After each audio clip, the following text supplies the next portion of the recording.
Do not adjust your digital device.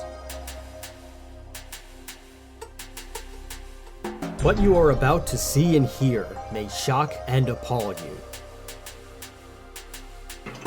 Join our hosts as they encounter countless thrills, spills, chills, and hilarity as they explore the very weirdest in pop culture.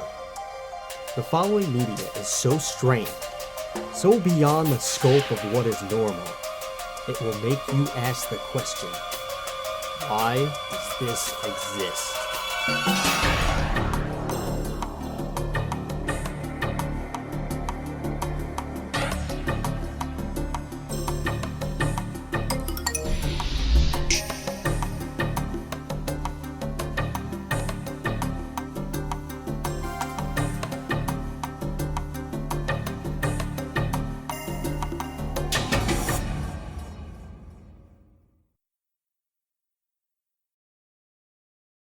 Hello, everybody, and welcome to another episode of Why Does This Exist? I'm Chris. And I'm Rob. And we have a very exciting show today. Today is so exciting that it's a show about nothing. We're not talking about anything. We're talking about nothing and everything at once. If you watched TV in your entire life and you have been alive at all for any length of time, you probably know what we're talking about. It is the brilliant operation of two very, very funny and very talented men who do not stop making the world laugh. We are, of course, talking about Seinfeld. The greatest situational comedy in the history of television. Yes, make no mistake about it, baby. It's just a priceless show and a timeless show that you will never have again, and the success is never going to happen on that level ever again. No, there have been shows that have kind of been able to almost mirror the comedy style of Seinfeld and like the kind of like nihilistic, like just like most mundane situations and make them funny. Like, you know, like I think Always Sunny in Philadelphia kind of achieves that a little bit. Well, obviously, I would say Always Sunny is like Seinfeld, like at like a 12. It's Seinfeld if it was uncensored. Like if Seinfeld HBO. Well, I think is Curb Your Enthusiasm is essentially Seinfeld if it was on HBO. But yes, Seinfeld, like uncensored and unbridled, it's Always Sunny. Yes, yeah. But even like Always Sunny hasn't had these. I don't think. I mean, they've had a lot of success, but not quite as much success as Seinfeld has had. No, I wouldn't say that they've had a lot of success. I wouldn't say that they've had as much success, but they've had. But like they are very comparable to Seinfeld. Yes, it's. I mean, they're even like they're only a few neighboring states away. Yes. But yeah, Seinfeld is it's one of the top sitcoms of all time, and I guess we should do our little spiel before we jump right in. Yes, because this is going to be quite a doozy. There are also several things that we are going to need to get off of our chest at various points. One of which is I did actually, I'll do it after. Does this exist? We are a podcast that talks about the very weirdest in pop culture. Whether it be a strange TV show like Seinfeld, odd music such as last week's episode on Gwar, very bizarre movies such as Weird Al's UHF, which actually they did release the teaser for the Weird Al movie this week. Yes, starring Daniel Radcliffe, in which it looks really, really good from the first look. And Weird Al, like not in UHF, has never been that jacked. But yeah, that was my first reaction. I was like, wow, he's really buff. Yeah. So I had a lot of fun with that. And I hope that you've had a lot of fun listening to these things. But we talk about all kinds of weird stuff over here. on Why Does This Exist. We've been going for a little over a year now, and we thank each and every one of you. So that is why we are rolling through all of our ways that you can support us. Some of you are supporting us on these platforms already, and some of you may be uneducated and unenlightened, and we are going to do that for you right now. You can help support us by giving us a little bit of money by heading on over to Patreon. That's patreon.com/whydoesthisexist. And you can give us as little as $1, and you'll have access to the Discord server, and you can make fun of us in from the privacy of your own home in real time, and we have to sit there and take it because, well, you helped put the lights on. And you can also give as much as $10,000 because we do not want to review the Lulu album, the collaboration of Lou Reed and Metallica. So if you're very, very wealthy, if someone who may or may not be the CEO of Twitter, the Boring Company, and various other places. I'm sorry, not the CEO of Twitter, but the CEO of Tesla, and who is fancying the purchase of Twitter. If you happen to be in that caliber of human being with just money to burn, you can do that, and we have to punish ourselves, listen to the album, and then do a whole episode on it. Or you could just give $1, like we said. We appreciate each and everything that you do, and it all helps and all goes to a good place. You can also follow us on social media, such as Twitter. That's where I was getting ahead of myself, which will soon possibly be bought out by someone who may or may not want to give us that $10,000 to review the Lulu album, which we do not in any way want to do. You can also find us on Facebook at, the Twitter handle is twitter.com/WDTEpod. The Facebook place that you want to go is facebook.com/whydoesthisexistpod. And if you want to take a look at some articles that we've got every once in a while, we have some additional content at whydoesthisexistpod.com. Or you can just support us a little bit in private by sending us, some good feedback, some bad feedback, or just anything that you'd like that you think would be cool to cover. You can send that over to us at whydoesthisexistshow@gmail.com. And you can also support us on YouTube. The channel is Why Does This Exist with a question mark. And over there we have clips, and we also have full episodes. Our music episodes are unedited, and they have us just doing our Beavis and Butthead thing with the music of the artist on our new home Spreaker, which you can also support us, and we actually love them. They have their monetization policies do not appreciate us airing music that we do not own, so that is why you won't get that on Spreaker, but you'll get it on YouTube. You can also find us over on Apple Podcasts, Google Podcasts, Spotify, Amazon Music, Audible, wherever you get your podcasts, including Pandora, TuneIn, Alexa, iHeartRadio, Player FM, Listen Notes, Stitcher, Castbox, Deezer, Podcast Addict, Podchaser, and Geo7. That's the news. Here's the weather. You are now about to witness the strength of street knowledge from a ragtag group of rogues, so let's get on with the goddamn show. Seinfeld. The Seinfeld Chronicles, as it was known in its pilot episode. Yes. What could you say about this show? It was like, I think in like a thousand years, people are going to look back as this is like one of the greatest achievements of like human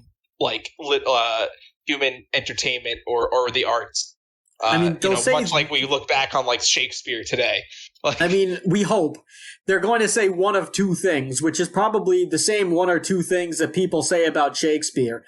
They're either going to say, which we are going to talk about. They're either going to say exactly what you said. This is the greatest piece of television that we've ever seen in our lives, or they're going to say, "What kind of an idiot greenlit this?" Which is something that you and I have at least come to notice, that there is just we've never run into people who have said Seinfeld is just okay. We've seen people we've never seen a middle ground. We've only seen I love this show or I really don't like this. Well, I think the majority of people I've met like love this show. Like they, I don't think I've met like a lot of people that said they absolutely hate Seinfeld. I concur. I've also met very few people who do not like Seinfeld, and most of the time it's not I hate it. It's just always I really just don't understand it. Or I just never really watched it. Which I can understand because like I watched Seinfeld from like the time I was like a child when it was on like syndication. Yes. Like it used to be. I actually used to watch every Seinfeld episode that came on. So like it would come on first, I think, on like Fox 5 after The Simpsons. Or no, it would come first on TBS. It would play 2 episodes on TBS first, and like this was the same time as The Simpsons syndication was on at Fox 5, and then like after The Simpsons, Seinfeld would come on Fox. So I'd watch that. I remember on some years they'd switch the time slots and like Seinfeld would come earlier. Like rerun would come on earlier, and then or maybe the new episode would come on earlier. I forget. And then The Simpsons would come on after the as like part of the runoff. So like both of them. Well, when it was on its original run, it was on NBC. So this was only in syndication that it was on Fox. So it was only reruns then at that point. But it was only a couple of years after the show ended because Seinfeld ran from 1989 to 1998, I believe. Yes. 1989 to 1998. And then, like, pretty much immediately went into syndication because it was such a popular show. It was actually, like, the Seinfeld finale was one of the most watched episodes of TV, like, up at that point. And, like, it was even played on, like, the big screen in Times Square. Like, it was a huge cultural phenomenon when it came out. And at that point. And,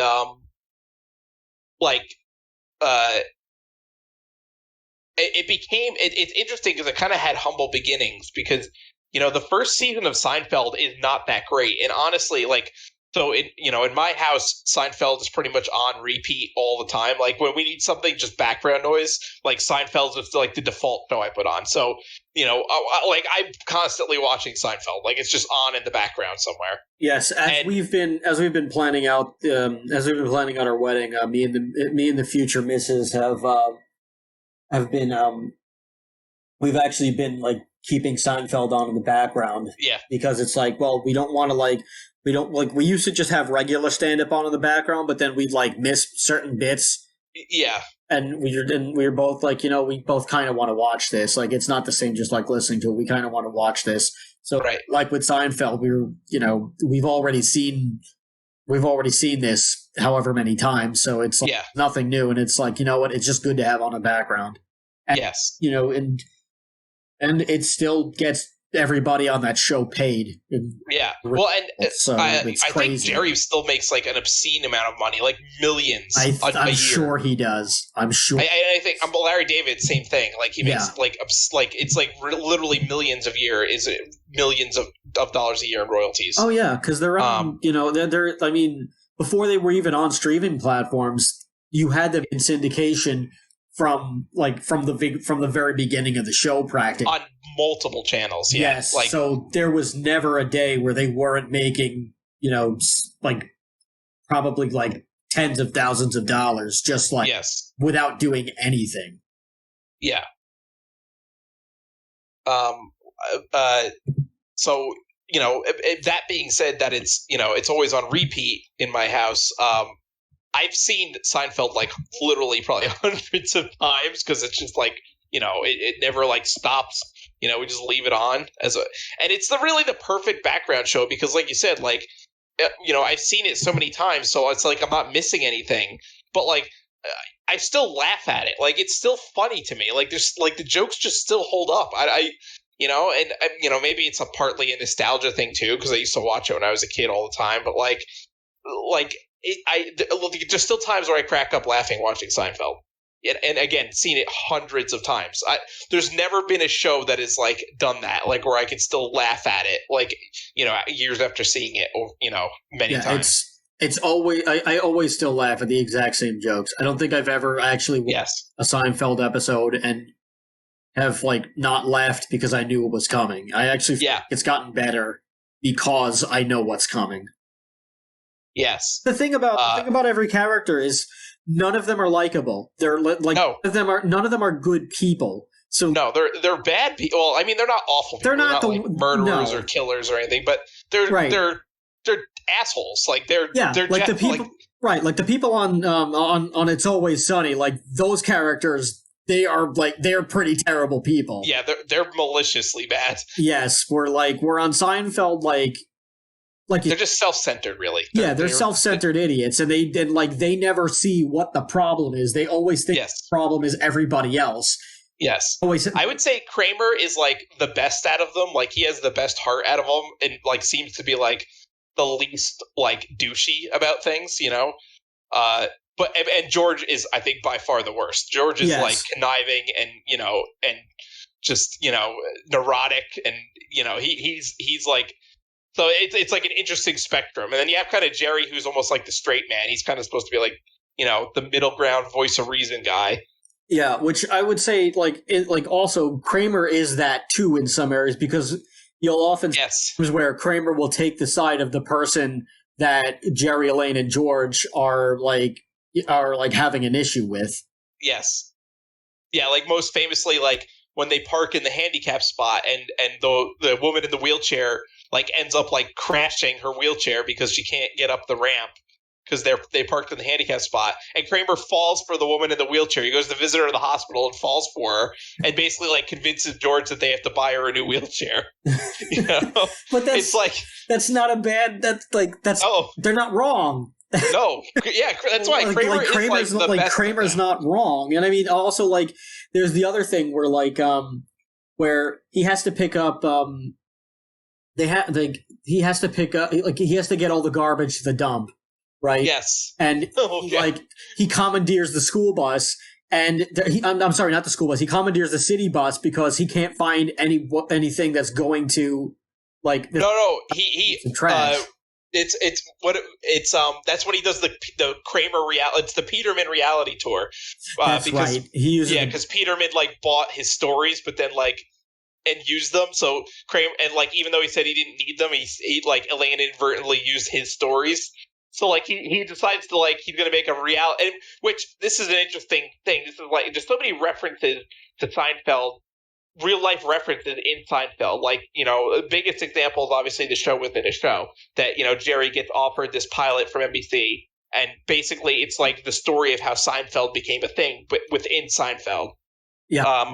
But this is another instance of that where it was art imitating life, because Kramer was based on Larry David's neighbor, Kenny Kramer, and he did the literally exact same thing when he found out that he was that Kramer was, obviously him, and made up this Kramer reality tour, which I'm pretty sure he still does to this day, where he basically just goes around New York City showing you all the different Seinfeld locations and stuff.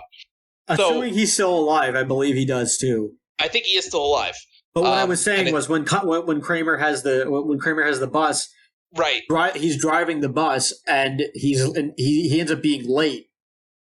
Because he's making all the stops because people. That's the episode that I'm thinking of. Yeah, that's the one where he gets picks up the finger or the lady's toe. Remember, she runs out and gets hit by a speed sweeper, and then he finds her toe, and then he drives the bus, and that's when he's like Batman because he fights off a mugger while he's driving the bus.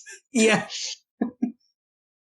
There's just so many ridiculous things that happens, but yes, again, Kramer is not wrong in this situation. No. He's wrong and he's not wrong because one, he's committing a felony by commandeering a bus, but I forget why he's commandeering the bus. So he basically I think the driver faints or what happens in that situation is that he jumps on the bus because he finds the toe so they can reattach the woman's toe. This is a whole convoluted story, and you really have to watch the episode. But basically, one of Elaine's coworkers is dating Kramer. She gets goes to a comedy show and heckles Jerry. So Jerry decides to go down to the office and heckle her. She runs out of the office, gets hit by a street sweeper, and it severs her toe. Kramer finds the toe, puts it in a box of Cracker Jacks with ice, jumps on a bus to get to the hospital to bring her the toe. then a mugger comes and starts attacking, and the driver, like, the driver passes out. So Kramer knocks out the mugger, pulls the driver off, and starts driving the bus because he needs to get the tow to the hospital, basically. That's amazing. And people keep he makes all the stops because people keep ringing the bell. Right. He's not wrong in doing this. He's being a good Samaritan. Yeah. Kramer is the definition of chaotic neutral. Pretty much. he does things, and in some instances it might be even chaotic good because he does a lot of things that are actually good. He's the most unique one, and Kramer obviously I don't know if is my favorite character. I think he's like the funniest. I think all his situations are like just over the top and the most ridiculous, and I like that. It's very like surreal at times. Kramer's life, it's just like because he basically does nothing. He works all these odd jobs, just falls like into money. Like it's never really explained how he like survives in an apartment in New York City without like actually working. Right. The only the only actual like job that he's ever held that we ever find out on record is like is in the Festivus episode. We find out that 10 years ago he worked at a bagel store. And they went on, and like the employees went on strike, and everybody else, and like he then goes back to the bagel store after 10 years, finding out that there's no longer a strike. So this whole time, Kramer thinks that they were on strike, so he thinks that they won the strike. Yes, and he of course gets there, and like he asks about where's all the other people that were here when when we did the strike, and the owner is just like they all just got other jobs, and he just gives him a look like he has three heads, and he's like it's been 10 years, like. They moved on. Like, it's just a bagel store. And, like, Kramer, oh, okay, he goes back to work. Yeah. I have actually this theory that Kramer is actually, like, an out-of-work writer that hasn't written anything in a while. But he made, like, enough money to, like, kind of, like, just coast and do nothing. And the reason I think that is – there's a couple reasons, actually. There's the one episode, the Andrea Doria – where basically George is trying to buy a new apartment or get into a new apartment in his building. But then the tenant board decides to give it to this old man who was on the Andrea Doria, which was a ship that – this is actually like a real thing. It was a ship that collided with a different ship off the coast of Massachusetts, I think, and sank. So the tenant board feels bad for this old man and wants to give him the apartment. And George is like not even sure why, like the Andrea, like he first it figures like, oh, okay, a lot of people probably died like the Titanic, but then like Kramer comes out with this, like 52 people died or something like that, and like George is like, oh, how'd you know that? And he's like, it's in my book, Astonishing Tales of the Sea. Huh. Now, I originally thought, okay, it's probably just a book that he owns, but I think the way it's like framed, I think he actually wrote the book because he just knows all that information off the top of his head. So I think put that Kramer together, but that makes sense. Yeah, and also he writes the coffee table book about coffee tables. Yes, which and that's another huge plot. Kramer has a lot of all these crazy get rich quick schemes, which some of them actually make a lot of sense and are really good, and some of them are just like terrible. Right, but a lot of people end up liking his ideas, like the cologne that smells like it just came from the beach. Yes, yeah, and he gets like trashed by the executive at Calvin Klein, and then they steal his idea anyway and use it a year later.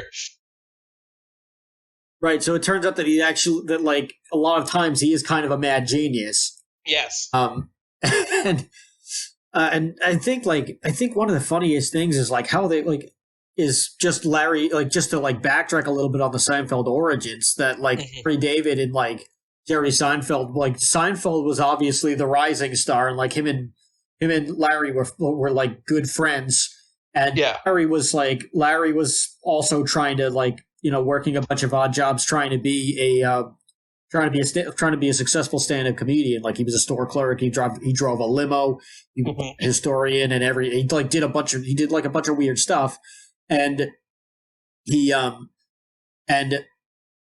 Larry, but like when Larry David would do stand-up, he would get visibly frustrated. if when his jokes weren't landing, for whatever reason, if his jokes started to bomb, like he would get pissed off and he would start cursing out the audience. Or like if Never do that. or if people would heckle him, he would heckle back, and he would like, and like a lot of comedians have said that like some people thought that this was his act, that like he would bomb on purpose so that he could get into like shouting matches with the audience. So like comedians just like they like a lot of the other comedians that work in the club, like they would show up or they like couldn't wait if they heard that Larry David was like working the club, because they knew that this could happen, because like he was time bomb waiting to explode, which you see a lot with George. Anytime he's frustrated, he goes off the rails for like a little thing, and like Larry David would do that too, and people found that so damn funny because like that they thought that it was part of the show, or at least the comedians like found it even funnier because they knew that it wasn't. And it was just, and like he like it just clearly like, but and like Larry David couldn't understand why it wasn't working, because if he tried the jokes on other comedians, or if he like tried anything else that he was doing like in like a more like intimate setting, it would work. But if he was actually like doing it on stage, if it like he either did pretty good, or he like just bombed completely and got like and just got pissed off and like got into like the whole like contest with the audience.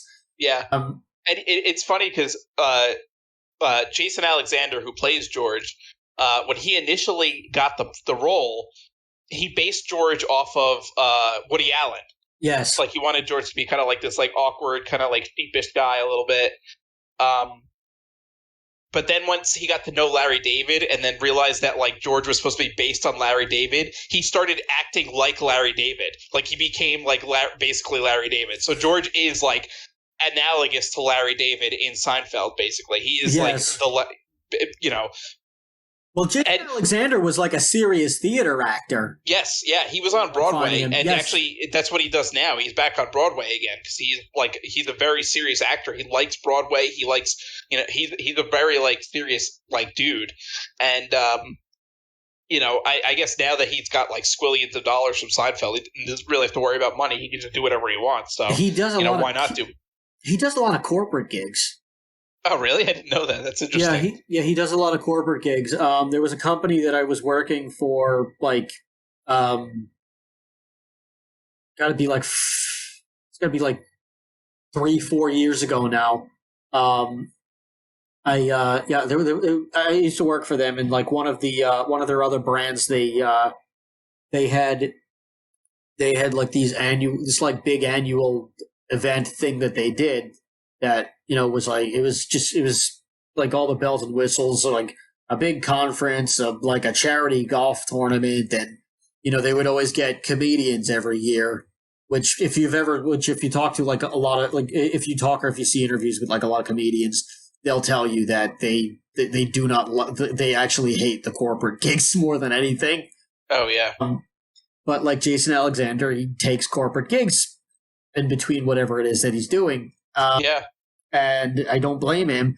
And like for one of their events, Jason Alexander was the comedian or the keynote speaker or whatever. They would always like dress it up in a way to justify how much money they were spending. So they would always say like, they wouldn't say entertainment Jason Alexander. They would say keynote Jason Alexander or whatever. The brand that I worked on wasn't. We were the better brand, and I'm not saying that to toot my own horn. I'm saying that because like financially we were, but for whatever reason, like we were like the redheaded child because there was some beef with like the old team that went to go like work for a competitor. It was a messy situation. This was before my time, actually kind of just before my time. So that's why things were like kind of fresh. And like anyway, like. We didn't get comedians like that, but we did get the owner of the LA Kings basketball team as a keynote, and he was actually I didn't get to meet him because he got like he was like shooed off by his like bodyguard immediately, and how could you blame him? But his son was actually like I met his son because he like brought his son to like schmooze with all the like all the big investors. This was a financial publication, if you can't tell, and his son was a pretty nice guy. I didn't talk too much because he was trying to I think he had like a venture capital project that he was trying to get funding for, so he was like just trying to schmooze. So I just said hello. Your dad's story is very inspirational, and I think you got. I think you're going to do some wonderful things in this world if you haven't already. I don't know your backstory entirely, but I think you got. I think you do some really good things. You got good head on your shoulders, unlike a lot of billionaires' kids. So I think you're going to be. I think you're going to actually be like resourceful in this world and be real and be turn out to be a really good guy and set your own path. And he's pretty good. He was a pretty good guy to talk to. He was nice, and then we exchanged a few things. We traded a few pop culture references, and then I think there was a new Star Wars coming out at the time, so we talked about that a little bit, and then I was just like, I'm all right. I'm gonna go get a couple more. I'm gonna get a couple more Jack and Cokes. I'll see you later, man. Good luck with what you're doing, and I just didn't want to bother the guy too much, but he was a nice kid.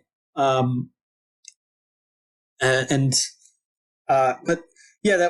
they had Jason Alexander for like one of their as like one of the keynotes for the other brand. Yeah. And it was a really interesting thing to know. They did also, for whatever reason, they got like discount Jason Alexander next year in Frank Caliendo, and which I didn't even know was still doing stand up at that time. I didn't know that he had done anything. Because he just had I don't even know. I've never even heard of who that is. He's an impressionist comedian. Oh. He does like he was like he was like most well known for doing John Madden. Okay. You probably maybe you heard him on like old episodes of the Opie and Anthony Show or something like that. I never really listened to Opie and Anthony, so all right. Well, it was fun when they had everybody. It's all right now. Because Jim Norton's a really good co-host, but otherwise, it was better the way that it was with the three of them. But yeah. But yeah, they had Frank Caliendo the following year, and I was like, all right, well, I guess they lost some. I guess they had to do some budget cuts. But I guess he was okay. But I was just like, yeah, I don't even no disrespect to Frank Caliendo, but I was just like, yeah, he was he kind of. He had his day in the sun. He had like a Comedy Central show that only ran for like 1 or 2 seasons or something like that, and it just kind of disappeared after that. So I guess he does still do stand up, which good. I'm sure he's still making good money and good for him. Yeah, it's that happens with a lot of comedians who Joe Rogan's mentioned this on his podcast that. A lot of comedians will get a TV show and then they'll just think, oh, I'm set for life because of the example of what Seinfeld did. See, you didn't think I'd bring it back, but I did. And they'd think, oh, well, I'm going to be the next Seinfeld because the executives in the meeting told me that because this is like the gold standard. So and they have this show and it bombs because of bad writing, bad time slot or bad pilot or whatever the hell it is. And they they have some level of success. They have 1 or 2 good seasons. They have 1 or 2 seasons or 3 seasons, whatever it is. And I've heard Bill Burr say this too. And they'll just kind of they'll just expect that they're going to have this thing forever. And while they're doing that, they don't do any stand-up work. So when they get back to the show, they lose their craft, and this is something that Eddie Murphy has said about his hesitancy to come back. He wants to come back into stand-up. We've mentioned this on the Lost episode, talking about the PJs. Yeah, which you can find if you want to go back in time as you and slowly listen to my sanity leave my brain. But Eddie Murphy has talked about how he got to a point when he was becoming a megastar where he would just do shows and before he said anything, he would just get on stage and he would just wave to people, or he would just he would come on and he would just wait for the applause to die down and people would start laughing before he did anything. And he was is anything that I'm doing actually funny? Or is it like, or are they just laughing because they get to see me? Are they just expecting to laugh and that's why they're laughing? Or are they going to laugh because it's legitimately funny? So that kind of freaked him out a bit. And I think now he probably could, and it would be fine. I don't think he would get he might get that effect in a few places, but I don't think he would get it everywhere. But he's also been hesitant because he can't, like, you got to work out your material and you got to, like, practice. And you got to do this 100 times in front of 100 different audiences. And you got to tweak it. And you got to really, like, hone in your set and craft it before you can really even announce that you're doing it. You got to do it low key. And he's at that level of stardom where if he does anything anywhere, like if he even, like, sneezes in a comedy club, everybody's going to know, it's going to get out, like, within 10 minutes, and they're going to just say, oh, Eddie Murphy's comeback, and whatever criticism, and then it's like, he's, like, it could be dead in the water. And, you know, we also live in a day and age where people take, as ridiculous as this is going to sound, people take the jokes that comedians tell on stage as a serious opinion. Yeah.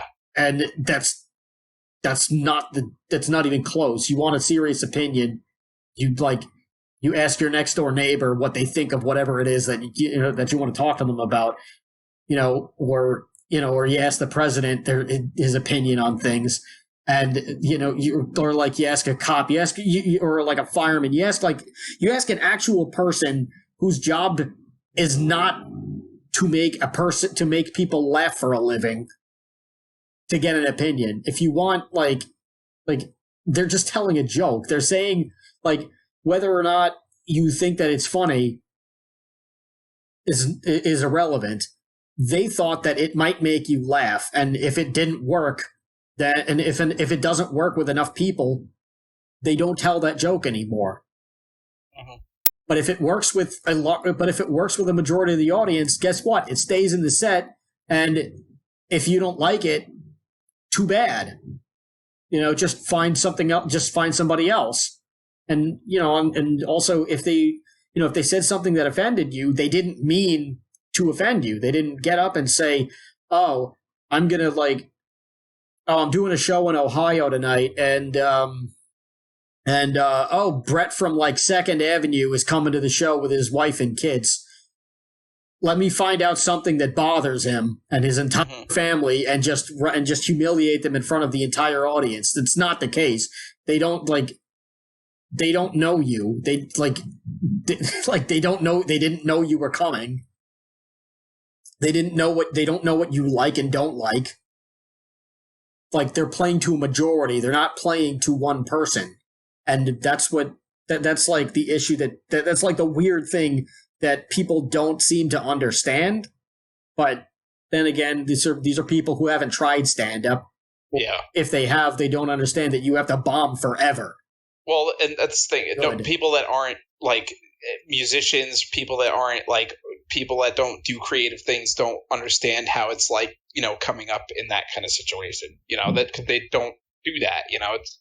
It's something they've never experienced personally, so that's why I think it's hard for people to get it, Right, but anyway, so we've gone off track a little bit. So, like, just to bring it back again, what I was getting at was Jerry was working the entire time. So, like, what Rogan and, like, Bill Burr and, like, other comedians have said is, like, other comics will, like, they'll get their big break with, like, a show on Comedy Central or NBC, Netflix, or whatever it is.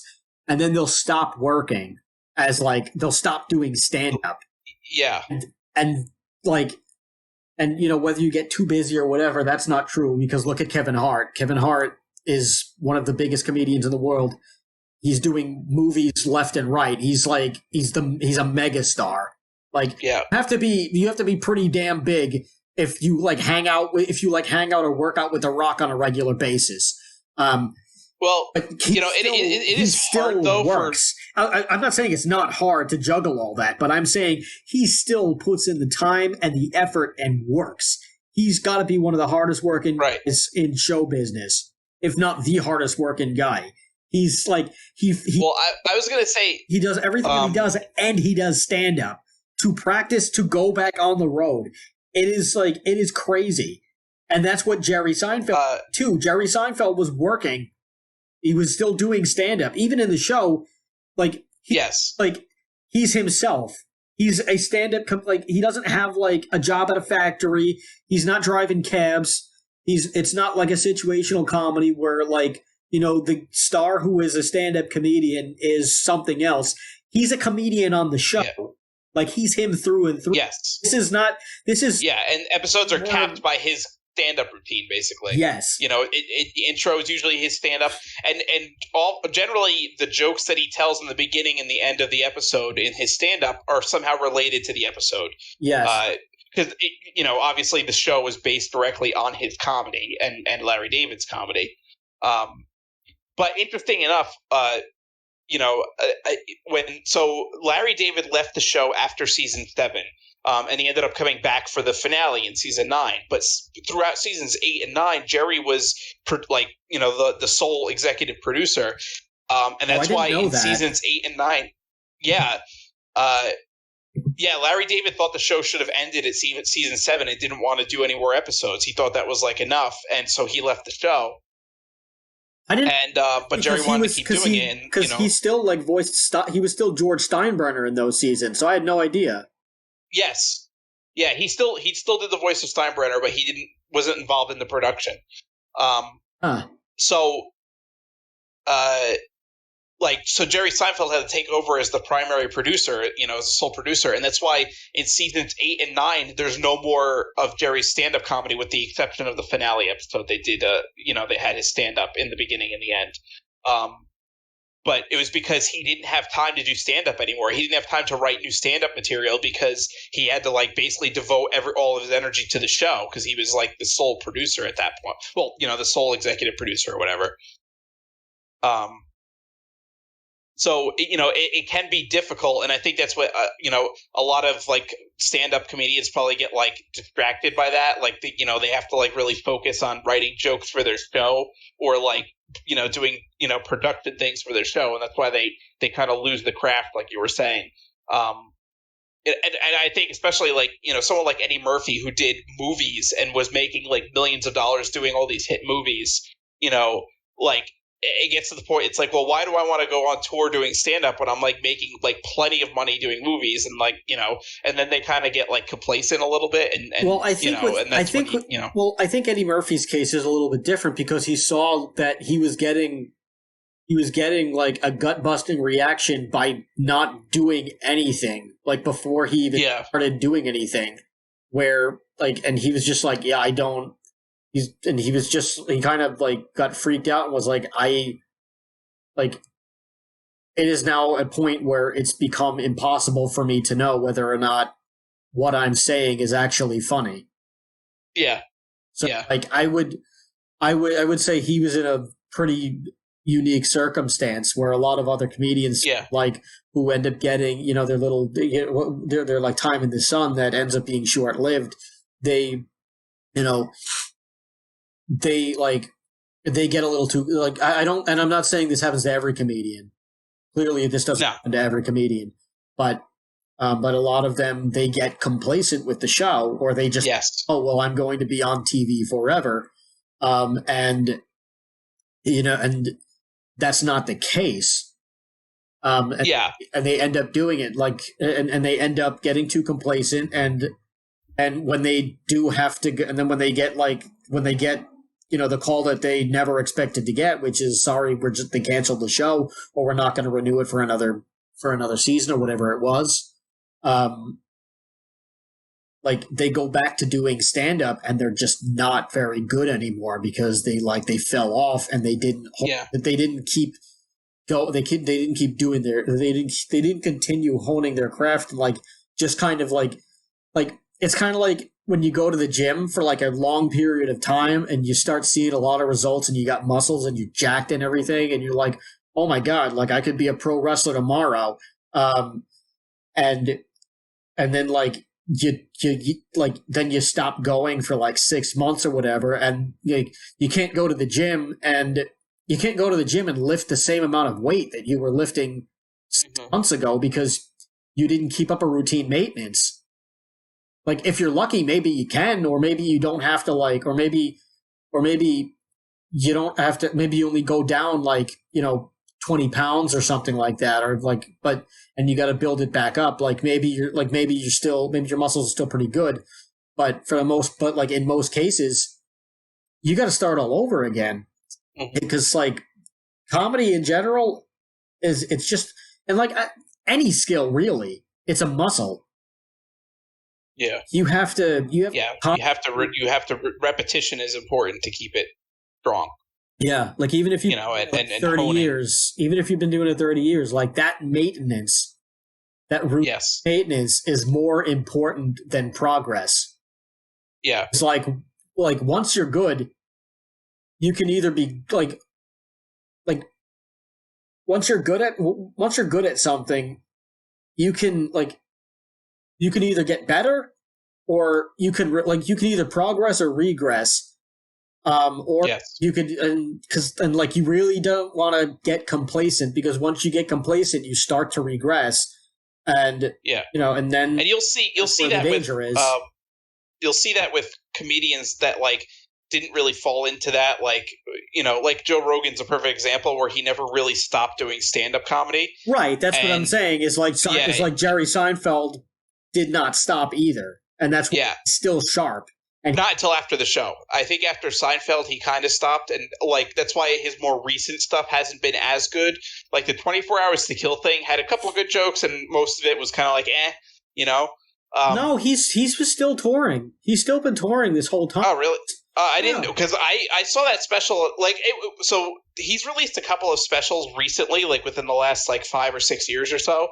And the one of them was like, I think it was called Jerry Before Seinfeld, and they kind of had like a little bit of a documentary about his early stand-up career.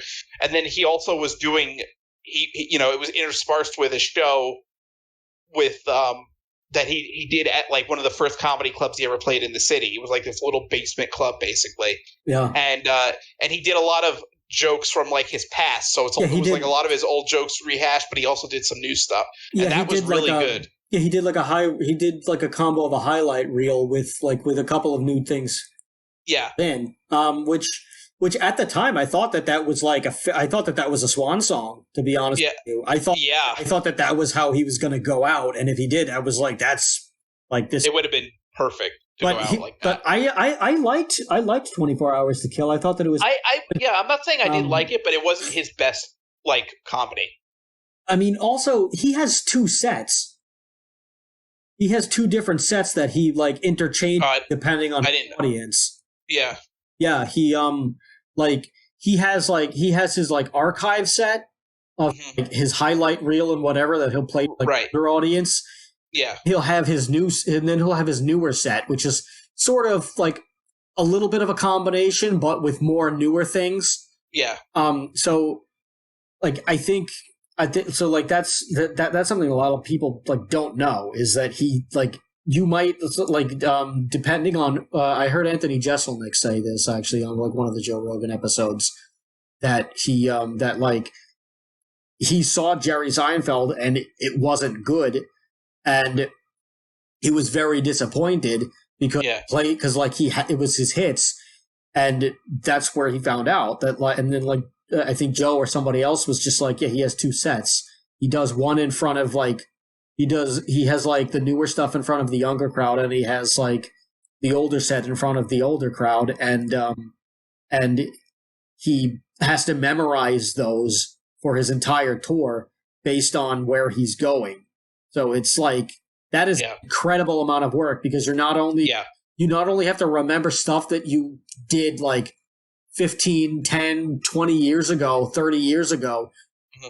You also have to remember all of this new stuff that you came up with over the past 5 years or less. Yeah. It's like really fascinating how you can work like that. Now you can change in a dime. And I also like his like I also like his presentation. I like how he dresses up. I like how he wears a suit. I like how he makes sure that he looks better than the people that he's like dressed better than the people that he's playing to, because he should. You should. Yeah.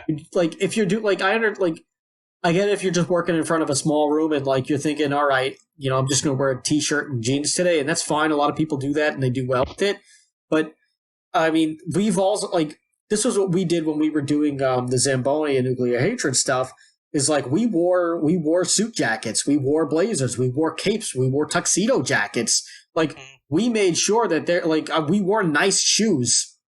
Like, we made sure that in some way, like, our appearance, like, that we looked like you want to give the illusion, like if you're like coming up or if you're new, you want to give the illusion that you're already a star and they're there to see you, because they are.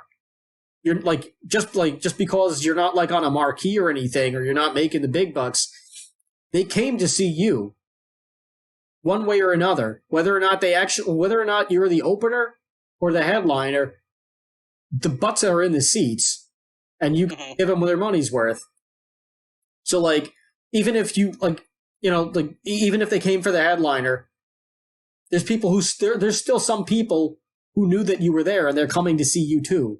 Or just standing there waiting, but they're also watching you. So in a way, they came to see you as well. They came for the whole show. You better give them the whole show. You shouldn't dress how they're dressed. You shouldn't dress like you're going out to like see somebody else. You should be going out to show them, yeah, you came to see me, boy. And he kept that classic comedian look that I think a lot of people, that I think is fallen by the wayside a lot. You see it in some people, like Ronnie Chang dresses really nice. Well, I think it depends on like the brand of comedy too. Like, not guys necessarily. I think guys that are doing more blue collar comedy like kind of dress down a little bit because they want to be more relatable to their audience. I get the I like the psychology there, but I still think. I still have to say that I would rather the person, like, even if their material is blue collar, I would still rather them dress like a little bit sharper than I am. Yeah, well, I get it. It's like because they're supposed to be like an entertainer, and I think Jerry, because Jerry Seinfeld was influenced by a lot of like the classic stand-up comedians like Lenny Bruce, Jack and Mel Brooks and Carl Reiner and stuff. So, and Richard Pryor, so it was a whole different, it was a different era of comedy. When comedians were playing like these fancy like Vegas, casinos and stuff, and it was like you went out. It was like kind of like a higher class of entertainment a little bit, even though a lot of them were pushing, like, especially Lenny Bruce and Richard Pryor were really pushing the envelope of what was like, kind of like, I guess, appropriate or allowed at that time, because they were kind of like on the raunchier side. And like, Lenny Bruce, like, especially like is often credited as like one of like basically the father of stand-up comedy, because like he had kind of like made the modern form of stand-up where it's just kind of like this open form discussion almost like a stream of consciousness or like a spoken word kind of thing. Wasn't just like one-liners. Yeah, I'm pretty sure he actually went to jail for doing raunchy material. Yes. Yeah, I believe Lenny Bruce did, but it was a different, like, again, it was a different class of entertainment back then. And like, it was, so I think Jerry kind of took that influence, and when he did his own stand up in New York City, when he was starting out, kind of like wanted to be that image of like, like the professional, like entertainer, comedian kind of thing, that's like a little bit more like of a higher class form of entertainment. Yeah, I believe he had like a small job at a diner or something. He like did some. Yeah.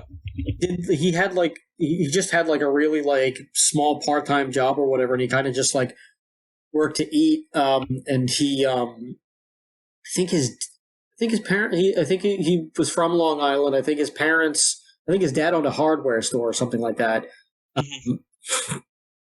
And or a sign, or he made signs or something like that. His dad had his own business. And and like Jerry actually he actually went to I think he either went to like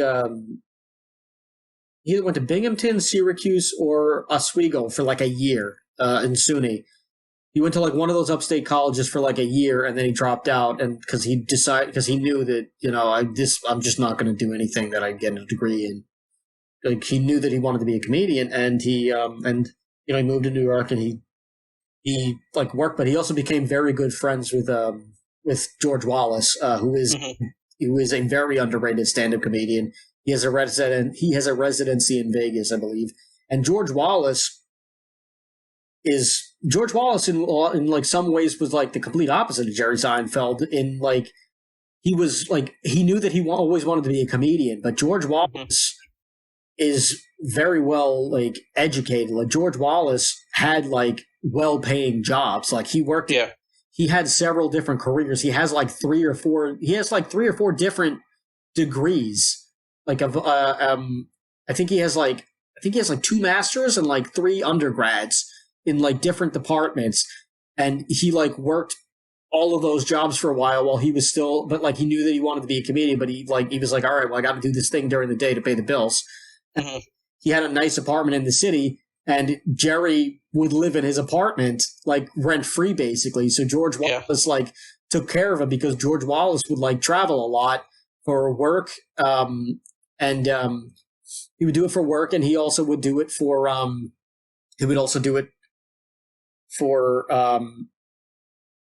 like just regular stand up.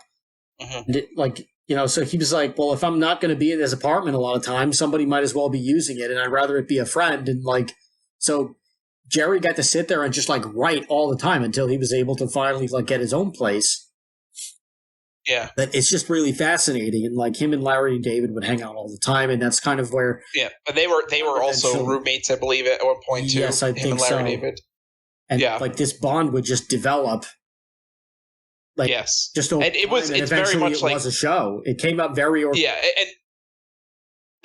was very much kind of almost like Seinfeld in certain ways was almost autobiographical, because especially in season 4 is where Jerry, the character of Jerry Seinfeld in the show, gets offered the chance to write a sitcom pilot by executives from NBC.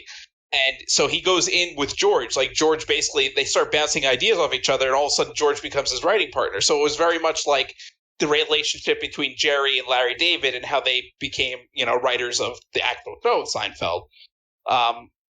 And this was an interesting thing, because this really had never been done before, where there was a show within a show. Like, I mean, I think there might have been other times where like something similar happened, but it wasn't like a main plot point throughout a whole season of a show where like they were basically, except maybe like Home Improvement, but I think even Home Improvement came on after Seinfeld, so I'm not even sure if, who had the idea first. No, I'm pretty sure Home Improvement came after the fact. Yeah. And so like, this was like a really unique thing, that it was like a show within a show. And especially, yeah, there was overlap. Home Improvement, it was interesting. From 91. It started in 91. Okay. For 8 seasons. All right. So, I mean, there's probably some ambiguity there of what came first. 91 to 99. But Seinfeld really put this like concept on the map. Like this was like kind of like really like cutting edge at the time.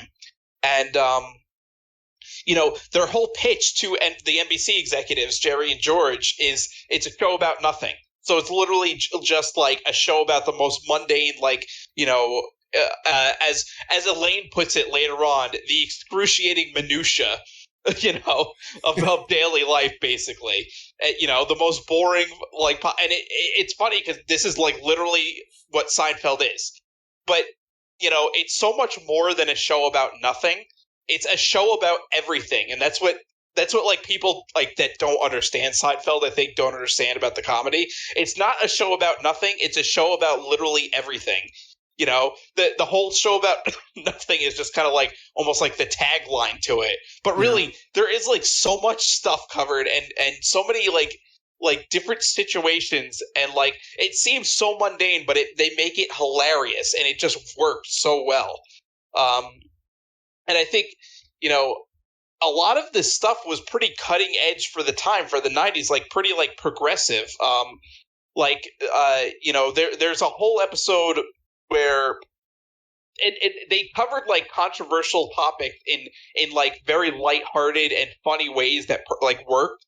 I think that one of the best examples is, they have a whole episode basically dedicated to the abortion debate.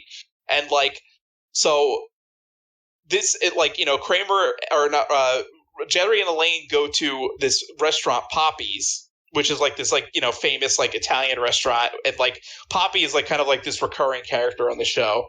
And basically they like, Poppy like tells a story about how his mother was like, captured by communists in the old country, basically.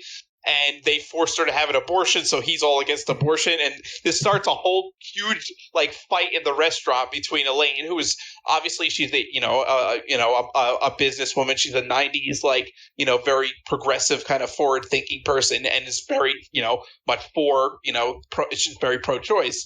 So this like starts a whole debate. And then Elaine ends up like having a huge fight with her boyfriend, who at the time who she was like madly in love with, and then finds out that he's actually pro-life, and that like basically ruins that relationship. But like at the same time, Kramer and Poppy are going into business making this pizza restaurant, and so Kramer he has this idea early in I think season 2. He first comes up with this idea of a restaurant where the people make their own pie. Like basically you get to go in and you put all your toppings on and you get to put it in the oven. So this is finally coming to fruition now. Kramer and Poppy are becoming partners, and they're going to make the first pizza. And Kramer decides he wants to put cucumbers on his pie.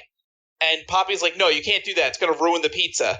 And then Kramer's like, but it's my pizza. I want it. This is how I want to make it. This is like, and then so Poppy's like, Kramer's like, you can't tell me what to do. It's, it's not even a pizza until it comes out of the oven. And Poppy's like, no, it's a pizza the minute you put your fist in the dough. And so they frame the abortion debate in this like pizza like debate. And it just works so well. The writing is so perfect. And like thematically, the episode works so, and it's such a controversial topic, obviously. Like, obviously it's relevant now because of what's going on in the country right now. Obviously, yes, if anyone's not heard the news, moment. Yeah, there's a whole thing where Roe v. Wade might be.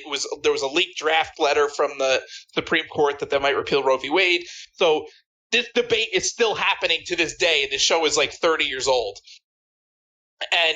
but like the way it was done back then, it didn't like it explained both sides of the argument without being offensive to anybody. It just made it funny.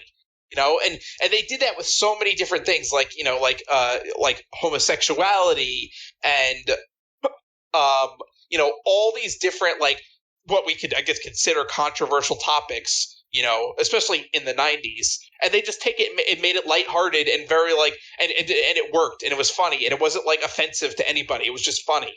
And, it's hard for shows to do that because especially nowadays, everyone wants to get offended by everything. And I think Seinfeld just did it in such a great way. And the writing was so good that it just worked perfectly. Yeah. And that goes back to my point of it being a show about everything, not just about nothing. Right. Because the amount of metaphors that they had are just it's absolutely crazy how many things. Yes. That like they dove in, and a lot of this went over my head because I saw it when I was a child, or or even seeing it as an adult. A lot of this does not necessarily register as a metaphor for anything else, but it's just absolutely stunning. By the way, Jerry Seinfeld did graduate, but he graduated from Queens College with a degree in communications and theater. He did attend SUNY Oswego, which I actually did attend for a year, and I had also transferred, but to Brooklyn College. Not saying that I'm the next Seinfeld, but but I understand why he wasn't crazy about SUNY Oswego. Yeah. Well, when it's like May 1st and it's fucking, you're still getting 12 inches of snow. I'm sure that's like a detractor. Oh no, May 1st was actually really cool. They would do May Day over there because it was like the week before finals. So they oh really? They took whatever you pay. They took the absorbent amount of money that they like overcharged you for like dorm and food and like just to. Well, I mean that's just college in America. No, I know. I know, but for one day they actually put the money. They actually put the money that would have instead of actually providing you something of a higher quality, if you're like for the cost of I don't know like 6 weeks in Italy or something, they actually splurged a little bit on anybody who wasn't an athlete, and they had like rented out all of these like carnival attractions and stuff. Like it was really quite fascinating to see that on campus. Like, that's pretty cool. Whole skydiving experience fan thing that you could get. Oh yeah, I've seen those. I know it. They had like a bunch of little like knickknacks and like activities and like all these like little carnival games and stuff. It was really cool. But looking back at it, you're like, I really wish that you would have just charged less. Yeah. Yeah. Thanks for the carnival, but I just have like less debt. Yeah, I didn't exactly ask for this carnival, and I also am not sure if I want to pay like $10,000 just for this. Yeah. But yeah, I can totally understand. I can totally understand that. Also, fun fact: Jerry Seinfeld's second cousin is Evan Seinfeld, the guy who was the singer and bass player of the New York hardcore band Biohazard, and he has done a few like TV shows and like minor roles, and he also is a porn actor and has a porn company. So there's two. That man has lived an interesting life. To say the very least. But yes, there's just been a million there, and look, we didn't really talk about Elaine. She's the one character that we haven't quite spoken of. When they I did also want to touch on this. When they found Michael Richards, they had thought they had seen him on. There was a TV show that they had seen him on that he was just like a recurring character on. I think it was like a talk show or something, and they had him out for like relief or something every once in a while, or variety show, and he would do all this weird like ridiculous, absurd body humor that we saw him do in like UHF, and we obviously see him do it in Seinfeld, where he's a little too expressive with his body. Yes, that makes it, and that's what makes it him. Yes, Michael Richards is a character actor too, so a lot of the things that he does on Seinfeld were really him. Like in the parking garage episode, where he's carrying around that giant box that's supposed to have an air conditioner in it. He actually literally had an air conditioner in it because he wanted to be able to feel the weight of an air conditioner. So he was carrying around an air conditioner throughout that whole episode, pretty much. Jesus, that's heavy. He must have been exhausted the next couple of days. Oh, I'm sure, yeah, because you think how many times they had to reshoot scenes and stuff like that if there was an error. He must have been so sore, but also he probably had very nice sheets that he was sleeping on. So I don't feel too bad. Like, I mean, for a few million, an episode or whatever that he was making, I'll carry a refrigerator. I'll carry whatever you want around for the whole time. I don't care how much it weighs. I'll do it. Good. It always makes me laugh because all the times that Kramer burns himself or puts a cigarette or a cigar in his mouth the wrong way, and it's that probably it was actually Michael Richards putting a cigar in his mouth the wrong way. Now that I know that, I know it now makes it funnier. There was actually he had that kind of commitment. There's in one of the later seasons, I forget what episode it is. There's it's season 8 or 9 where Jerry and Kramer are outside this store and Jerry has to go in and buy something. And Kramer's got a pretzel and a hot dog that he got at a street vendor in New York, and so he starts he wants to go in, and Jerry's well, there's no food in the store, just wait here, I'll be right out. And Kramer's no, I want to go in, so he starts shoving the hot dog and the pretzel in his mouth, literally the whole hot dog. And anybody who hasn't been to New York and had a New York pretzel, New York pretzels are friggin' gigantic. They're the size of a dinner plate. Yeah, they're pretty damn big. So he's shoving all this in his mouth, and apparently this was an actual thing that was happening when they were shooting the scene, and they had to keep reshooting it because Jerry kept laughing at Michael Richards putting all this stuff in his mouth, and Michael Richards almost choked several times because like Jerry was cracking up laughing, and they had to keep reshooting the scene as he's trying to shove all this stuff in his mouth. Oh my god, that must have happened forever because like you have to do it until Jerry gets desensitized to it. Yeah, Michael Richards like has to go to the hospital. Like it's one of those two things. Yeah, it's funny because you could tell in a lot of like the blue, Seinfeld had a couple episodes that were like clip shows where they would just show clips from past episodes, and then like also like at the end would have some like a blooper reel, and Michael Richards would actually get upset a lot of the times in the bloopers because he was always trying to be so serious and like stay in character, and if like Jerry or somebody like started laughing, he would get like mad about it in some instances. It's like, come on, man. Like, but where I think one of my favorite is the blooper. Was that? No. I was gonna. I thought that you were done, so I like went on. You can go.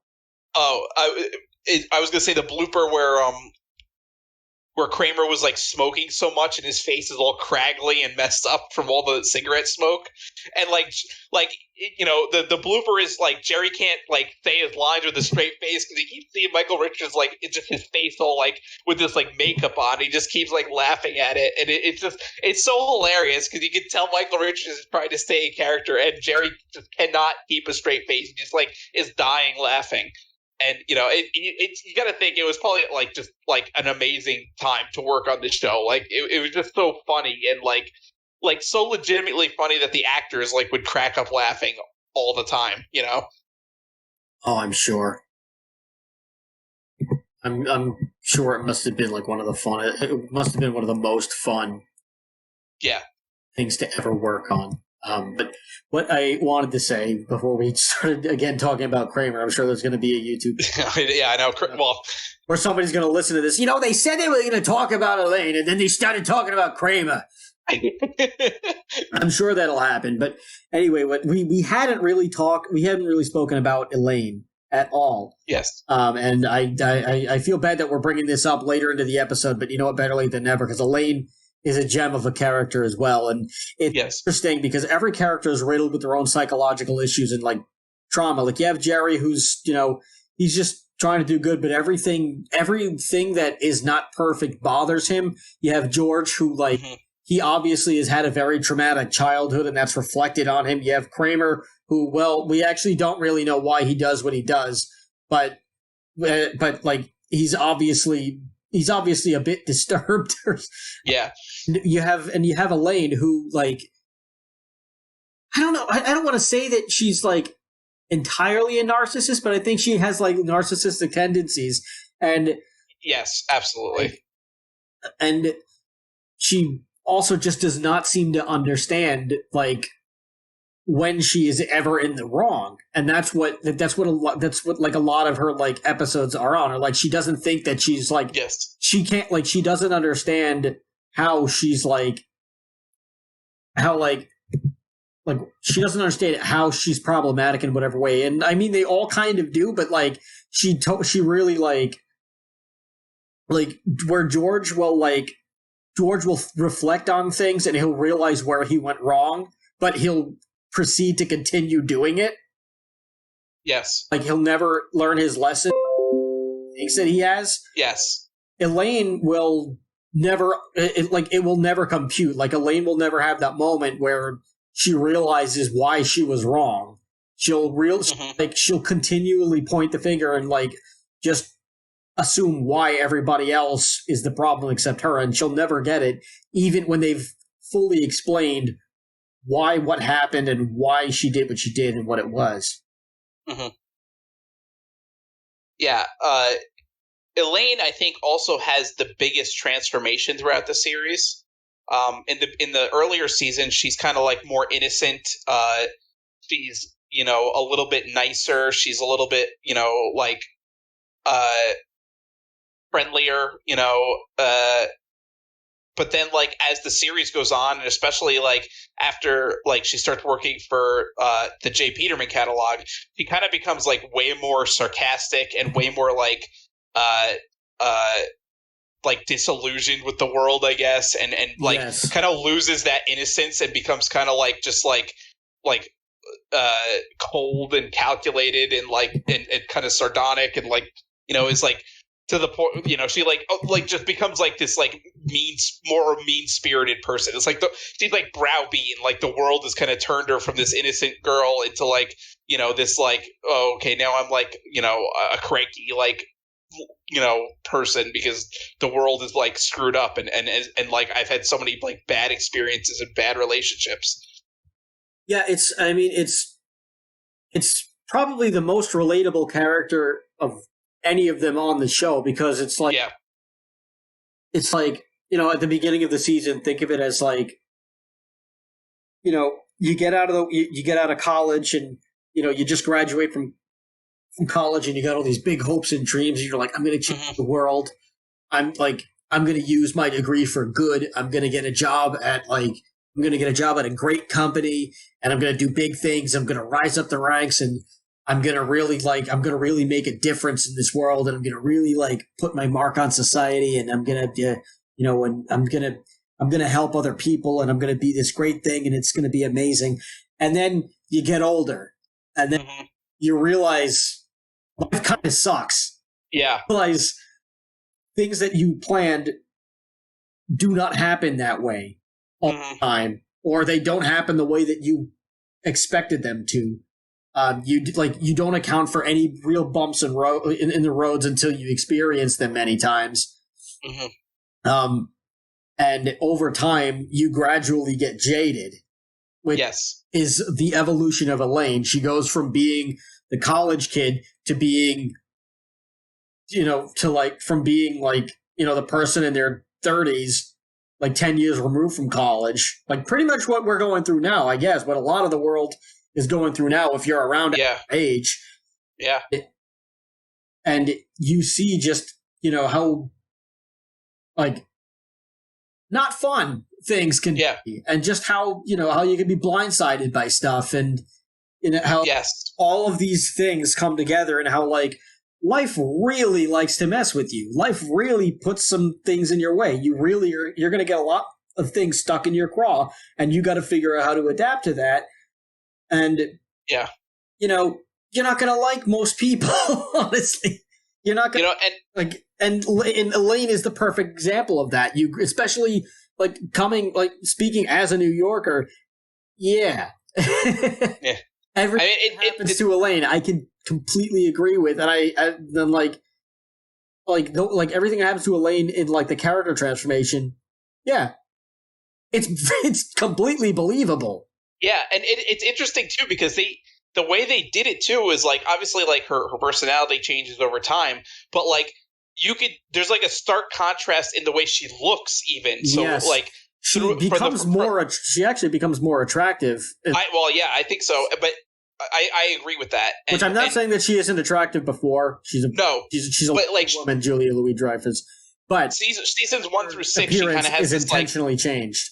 Yeah, she has this like it's like this early '90s hairdo, which is all poofed up and like up in the air and stuff. And she's more like she looks more innocent. She wears like more like dresses and skirts and like nice, nicer like quality ones. But like, and then her like outfit, after, her outfits are a little more wholesome, and she's a little bit more naive to things.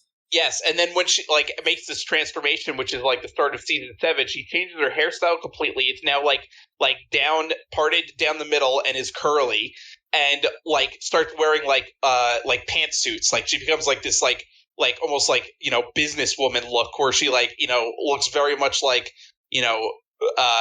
someone who is like she's like a go-getter, and she's like she's there to like to climb the corporate ladder.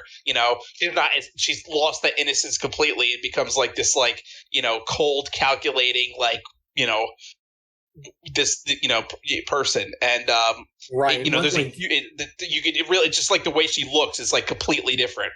Right, like it's like it's like when in the early parts of the season she's there to make friends, and then the later parts of the season she's there to make money.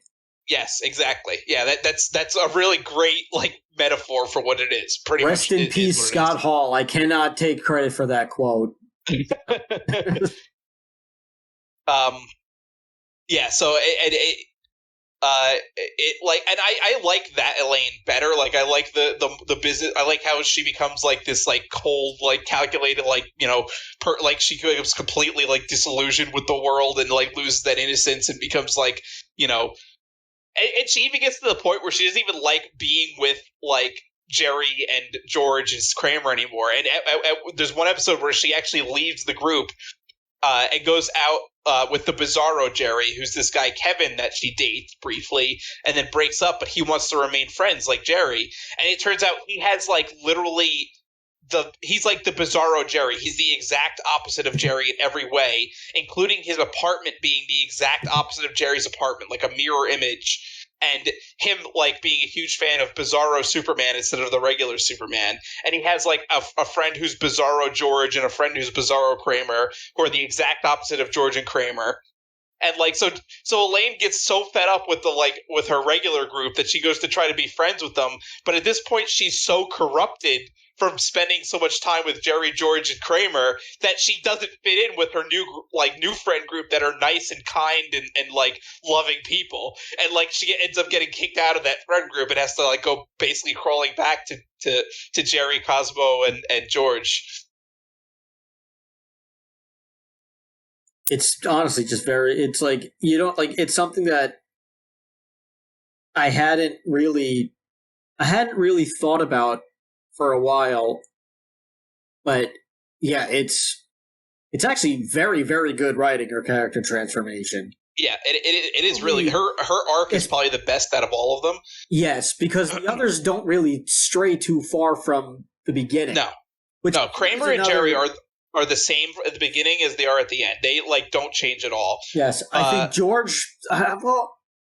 George becomes a worse person. Definitely, yes, I would say that George gets worse. Elaine gets better. Yeah. Well, Elaine gets worse personality-wise. Like she becomes kind of like meaner and more mean-spirited. But I mean, her stability becomes better. Yes. She becomes more of a go-getter and more confident in herself. Yes. I think. Whereas George becomes like less confident, more neurotic, more like stingy, more conniving, and just becomes like more of like an asshole and gets some of these more and more awkward situations. And so I noticed an interesting thing at the end of Seinfeld, the finale.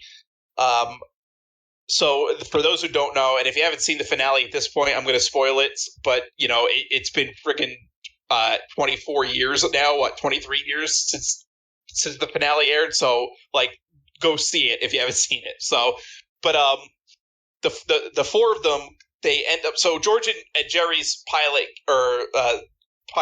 end up getting picked up again, and so they're gonna go out to California and film the show and do Jerry, which is the show within a show. And so they decide, okay, let's all four of us go on vacation. We're going to take a private jet. NBC's going to give us a private jet to go anywhere we want as like a last hurrah before George and I go to California. So they decide to go to Paris, and there's trouble on the plane because Kramer starts jumping up and down trying to get water out of his ear, and he like ends up like crashing through the friggin' cockpit doors and hits something, and the plane starts like nose diving. They all think they're going to die. They end up leveling out, and they land in this little like hick town in Massachusetts. And while they're there, they have to repair the plane, so they kind of go out in the town to get something to eat and talk about what they're going to do, if they're going to take the plane or get a new plane.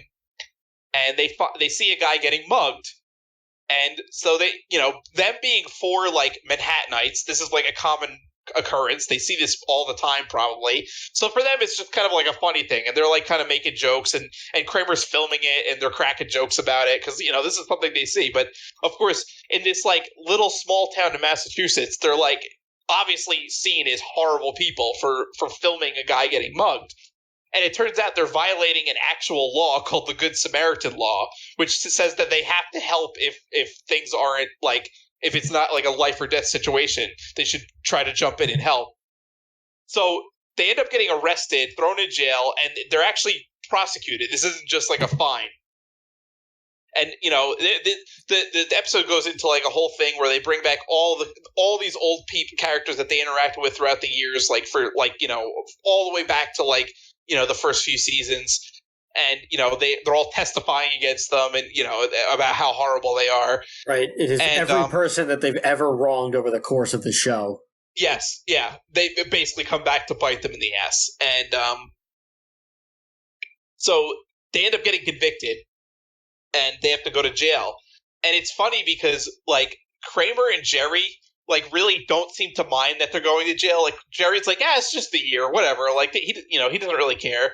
And then Kramer's like, hey, we can do shows, like, he's excited about going to jail almost, He's like, we could put on a show. And, like, George and Elaine are absolutely miserable because they're both, like, they both have, like, really good, like, high-paying jobs at, like, these, like, big companies, and they're basically going to lose all of that because they have to go to jail. They're screwed. Yeah. Meanwhile, Jerry doesn't worry. He's a stand-up comedian. He can pick up right where he left off as soon as he gets out. And Cosmo doesn't do anything anyway, so it doesn't matter to him. So they just don't care. And it's just, like, it's hilarious, the juxtaposition between those, like, two groups. Like, how, like, miserable George and Elaine are and how, like, nonchalant Jerry and Cosmo are about going to jail. I mean, it is just very funny, and yeah, like funnily enough, it kind of does. It does actually like make total sense for the characters too, because like Jerry and Kramer really have nothing to lose. Because no, they don't. If anything, like as a stand-up comedian or an entertainer, like your career has the potential of like getting hot, getting bigger. Yeah, after going to jail. Like there's it's like some street cred almost. Yeah, I mean, like look at a lot of like rappers and like and like metal musicians. Like a lot of them have done some time where like Joey Diaz and has like he famously talks about spending time in prison and how that's where he like realized that he like was good at stand-up, and he was like, I'm gonna do this. And there's plenty of other people that have like figured out what they wanted to do, like Danny Trejo, like we talked about on the Machete episode. How he went to prison, and because he was like really good with boxing, he had just kind of found his way into Hollywood.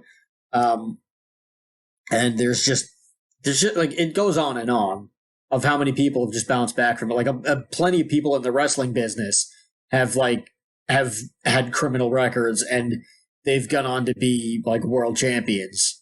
Like a perfect example is Booker T. Booker T did done some time, and like when he got out of it, he was like, no, I'm gonna be a wrestler with my brother. And like Booker T succeeded to being, of all things, most famously a five-time WCW champion, sucker. But he also went on to just be like one of the more beloved characters when he was doing the King Booker shtick. And he's still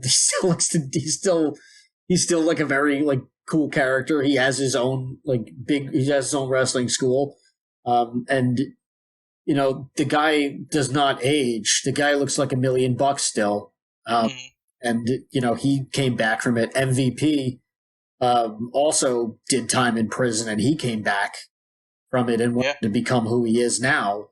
And there's just a lot of like interesting, like it's one of the weirdest things where like the job where you will probably wield the most influence, the sector where the sector where you'll wield the most influence and the most people will watch you and the most people will know who you are. Prison doesn't do anything.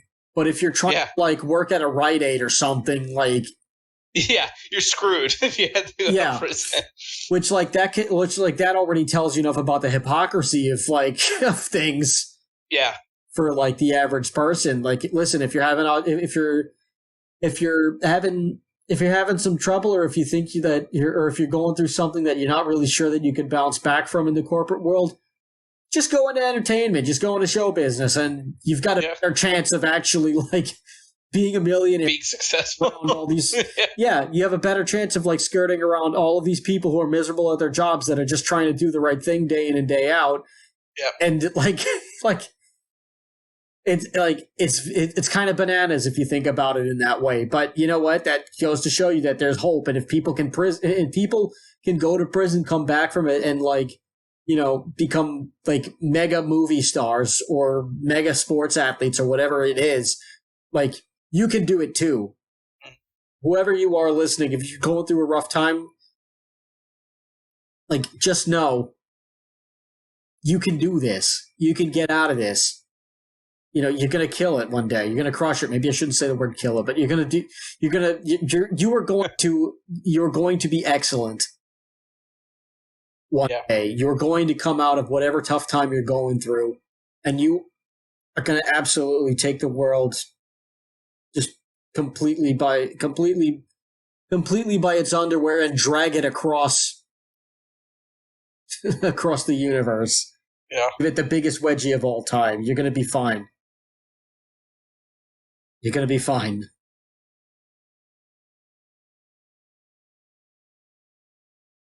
Well said. What are some of your favorite Seinfeld episodes? I mean, there's probably none of them. It's so hard to choose for me because there's so many of them. In no particular order. I'll do one.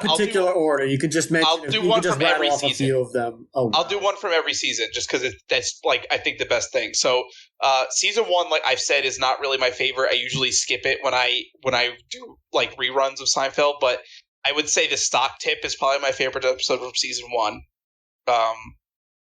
Season 2, I think, is a tie between the heart attack and the Chinese restaurant. Which Chinese restaurant is probably like the quintessential Seinfeld episode. Like, yes, if you need to know what Seinfeld's all about, that's the one to watch. Yeah, I mean, there's actually although that episode does not feature Kramer, that's the one flaw in the episode. But it's pretty much, this is what you would generally show somebody who's never seen this show. Yes, actually, this is a band called Sledgehammer Pinata that. Like they're like a weird doom experimental band. I don't know if they're still around or anything, but they have an album called Grindfeld where they just did a random like jam in sync to the Chinese restaurant episode in one take. Yeah, all of it is completely improvised. It's really wacky stuff. That's hilarious. You can find them. You can find their stuff on Bandcamp. I think it's like Bandcamp. You just go to Bandcamp and search Sledgehammer Pinata, and you'll probably find it. But it's like excellently timed, and it's not supposed to be. It's like Dark Side of the Rainbow. Yeah, it's Dark Side of the Sign. It's Dark Side of the Seinfeld. Dark sign of the Feld. Where was so the Chinese and it's one of my favorite episodes, obviously, but it works as the quintessential Seinfeld episode, even without Kramer. I think it's really just a great episode. Season 3 is another tough one. I would say the alternate side is probably my favorite, which is the one where Kramer gets the part in the Woody Allen movie, and George is parking cars for a living. That's a great one. Season 4 is a tough one because there's so many good episodes. I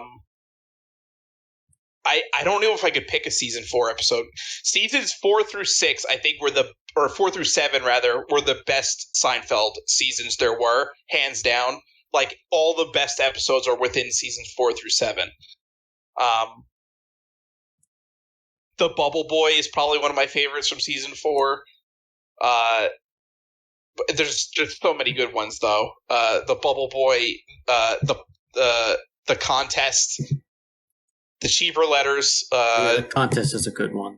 Yeah, good contest is another obviously like I like how in the Curb quintessential. I like how in the Curb Your Enthusiasm episode with Shaq, Larry David is like he's like kissing up to Shaq when he's in the hospital because Shaq trips over Larry David. He tripped over Larry David's foot during a Lakers game because like Larry David is sitting courtside with somebody else's seats. And Shaq trips and like injures himself, so he's like out for a few games, and everybody hates him. And Larry loves that nobody wants to deal with him because he didn't want to deal with them. So of course this is like the perfect scenario for him. And he goes to he visits Shaq in the hospital, and like he talks to Shaq about Seinfeld, and Shaq is like, "Oh, I didn't know you were the creator. That's my favorite show." And he's like, so like he makes it up to Shaq by getting him every single episode of Seinfeld. And the two of them watch the contest together because it's Shaq's favorite episode. Oh my god, that's hilarious! I think the contest is a lot of people's favorite episode. Again, that's another like quintessential Seinfeld episode that like that's been like referenced so many other times in different like media and stuff like Always Sunny did an episode where they like parodied the contest. Family Guy did a parody of the contest episode. So that's like one of the biggest ones. One of the most famous Seinfeld episodes. Season 5. Oh, man. There's so many in season 5, too. The Marine Biologist is a really good one. That's hilarious. That's a very good one. George's whole story and build up at the end. Like, it's just so amazing. They have this joke that like builds up throughout the whole episode, and it ends with George telling this story at the end, and it's just so perfect. And the punchline is so like awesome and amazing and hilarious. And it just works so like you have to watch it. I can't like do it justice by retelling the plot of the story. But like basically George is pretending to be a marine biologist, and like this whole like thing happens where he has to basically save a whale. And it starts off, this joke literally starts off at this slow burn at the beginning episode with Kramer shooting golf balls into the ocean, and it like just builds off of that, and it like comes to fruition at the end with this like punchline that George does, and it's just so good and so hilarious. And again, this just shows like the like cutting edge writing that Seinfeld had. Like, I mean, this they literally took a joke and built it through the whole episode, and it was just slow burn joke, and just like, and they punch it at the end with this punchline, and it just works so good. And they do this throughout a good chunk of the episodes. Like I would say most episodes follow this formula where like something very innocuous at the very beginning ends up being the kicker at the end. And the other thing that makes the show like really great is like not only are the characters like not likable, and they're not very nice people, and they're all very self-centered, but they also get what's coming to them. Yes. End of just about every episode. Like whatever they do at the beginning ends up biting them in the ass at the end. Yeah, what goes around definitely comes around in Seinfeld. Oh yeah, and of course none of them ever see it coming. No, but that's fun. But like that's what's so great. Yeah, that happens a bit in like Curb Your Enthusiasm, but like in Curb Your Enthusiasm, he like Larry David's able to draw that out from like the whole like from like the beginning of the season. It goes to show you how good of a writer he is. Oh yeah, and you know what? It's interesting because I actually, after watching a little bit of Curb and like getting to like know Larry David's writing style and stuff, I can really like see the like jokes that were written by Larry David in Seinfeld. Like I could tell, like, okay, this is a Larry David joke just by like the situation alone. I'm okay, this is Larry. Larry David definitely wrote this joke. Like I know it right away. Just about anything containing an argument is likely to be Larry David.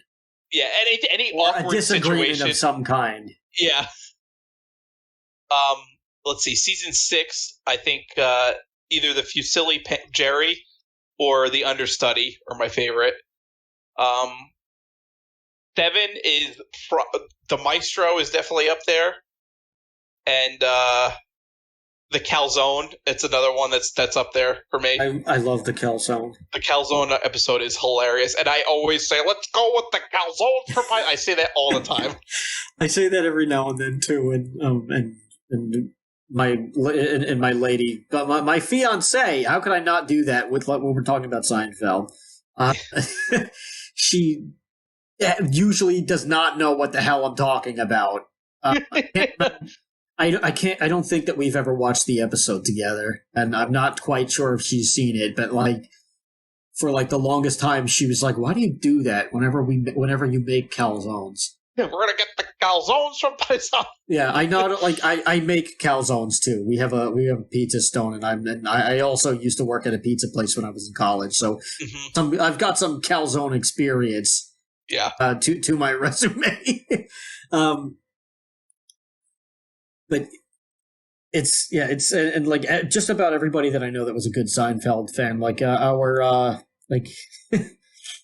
the individual from the Guar story, which I realize now a week later I did not finish that story. Yes. We got up to the part of the Guar concert. We got 2/3 of the way there. We did not say what happened. Actually, about halfway. I did not say what happens after the Guar concert in the blizzard of 2010, when the brilliant mayor that we had at the time, Mr. Bloomberg, who has more money than God anyway, decided that it would be a great idea if for winter in New York City that we just didn't have snowplows, and that was quite a test. How long have we been going on this? I don't know if I got time to tell this. Oh, we've been going for like an hour and 40 minutes. I'll tell. All right, well, stay tuned for a future episode for the rest of this story. I promise during a future episode I will finish that. So I will finish that story. Yeah. Well, maybe next week we'll just start off with that story specifically.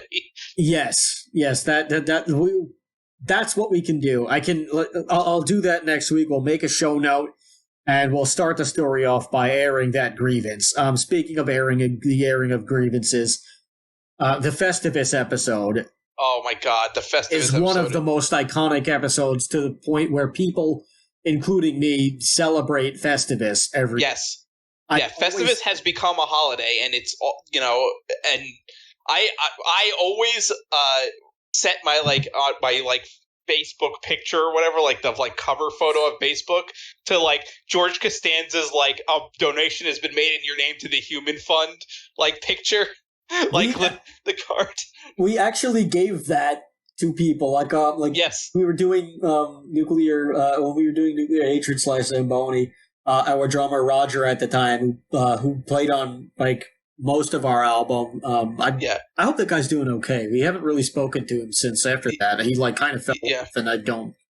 But if you're listening to this somehow, Roger, I hope that you're okay, and I hope that everything is good. And it'd be nice to talk to you again. So I hope that we could get in touch one day. Anyway, he was one of the people that just didn't like Seinfeld. Yeah, he's probably the only person I ever knew that hated Seinfeld. Well, the one person. But to his credit, he didn't his reason for I thought that we both didn't really understand his we didn't really understand why anyone could dislike Seinfeld, obviously, but I respected his reason. He at least had a pretty good reason for not liking Seinfeld, and he was honestly, it's a product of its time, which it is. It was great for the time. It hadn't really aged well for him. So to him, he was honestly, a lot of it's just not landing for me. I've tried to watch it, and it's just not my thing. It was great for its time, and it was perfect. It was the perfect show for that time, but it's just not really, it just doesn't hold up for me now, which I can understand. You gave it a college try. Yeah, that's a fair assessment. If you just say you don't like it without watching it, then that's not correct. But I couldn't giving disagree it a try with that. It was an irrefutable argument, and I think that it was very fair. The Festivus episode, we gave him like we had given him donations to the Human Fund, and Yeah. he was like, "What?" He was like, "Oh no, this better not be a Seinfeld thing." And we were like, "Yeah," and he threw it at us. And then we when we were writing the album, we had that there, like magnetized on like the wall when we were going, like when we were going through like I'm sorry, on our bulletin board for our like track list and stuff. Yeah. Our tracking list. And it was just there as like, just, as inspiration to us and just like as a nuisance for him. It was really funny. And I still do that. I still every once in a while, like I'll give somebody a Christmas card that will have that will either say a donation has been made in your name to the Human Fund, money for people. Yeah. Or I'll like just print it out and I'll just like slide it into the card and they'll be like, what the hell is this? Like they'll either get it and they'll laugh or they'll be like, I don't understand what this is. And then of course, on the inside of it is like a gift card just like placed there. But it's all in good fun. Yeah. Actually for an art in an art class that I had taken in SUNY Oswego of all places, I had actually done several like projects. I don't think I have them anymore. Maybe my parents have them at their house, but I really don't know if it's like buried somewhere or if they're like gone forever. But I had done a couple of like Seinfeld related projects, and one of them was we had to create a logo. So I created a logo for the Human Fund. And I don't remember what it was at all.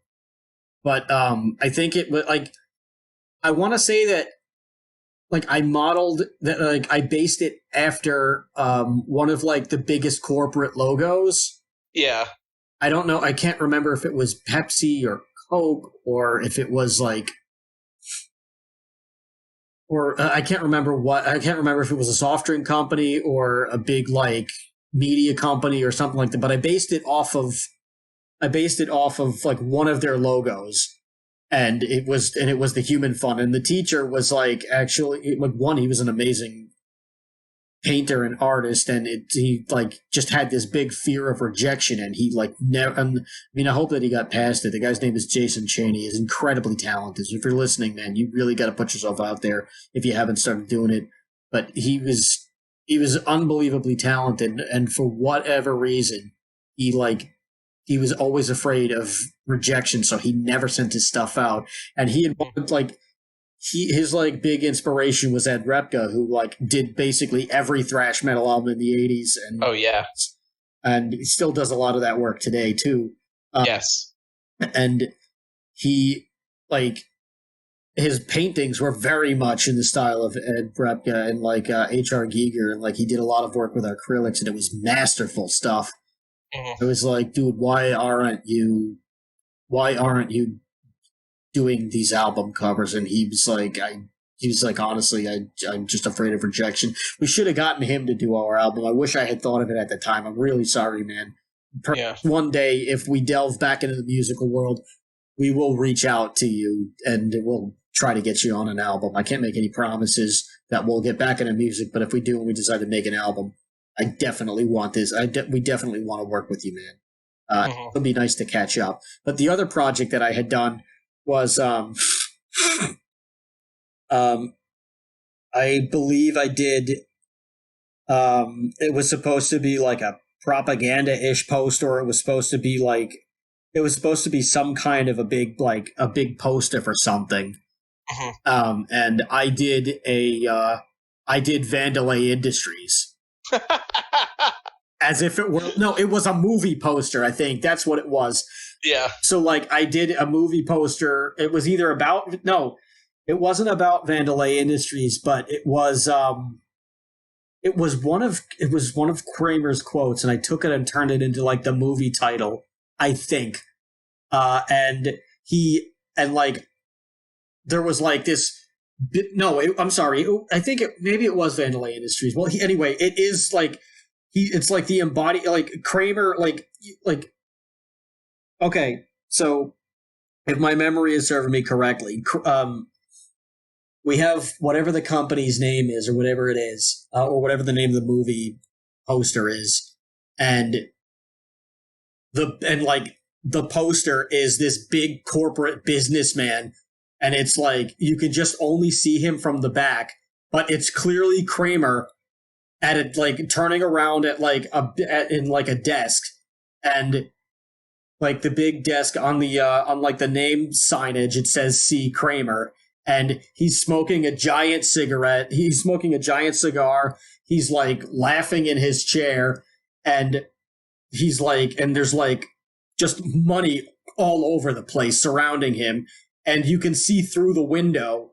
that it's this like it's all of this like pollution and this like and these like oil and like all of these like power, these like nuclear power plants and these like big like, you know, oil factories and like this like pollution, and like there's just, and like the air is completely toxic. Like the sky, like it's not blue. It's like all like shaded to like smog, and he's just sitting there at his desk laughing with this cigar, like the embodiment of like everything that's wrong with corporate America. And it's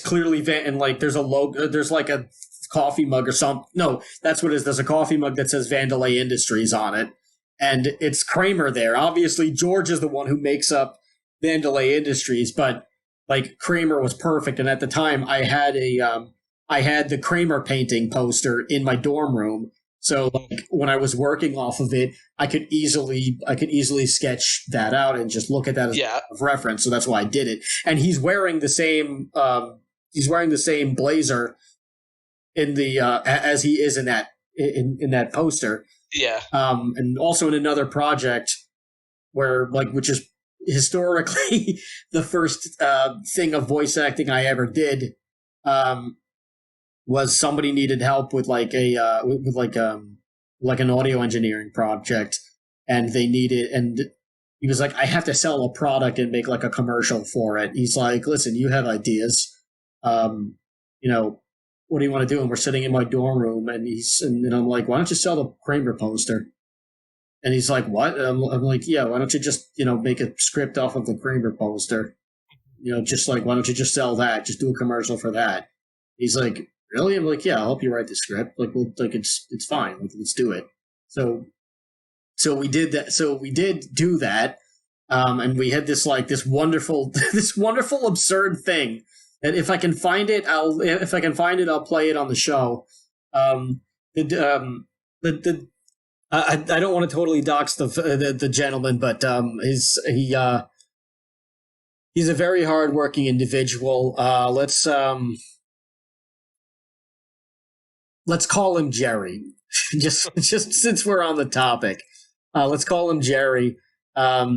He's a wonderful brand new father. Congratulations! If you're listening to this, you know who you are, and you know he's got a lovely family. You know, smoking wife. Good for you.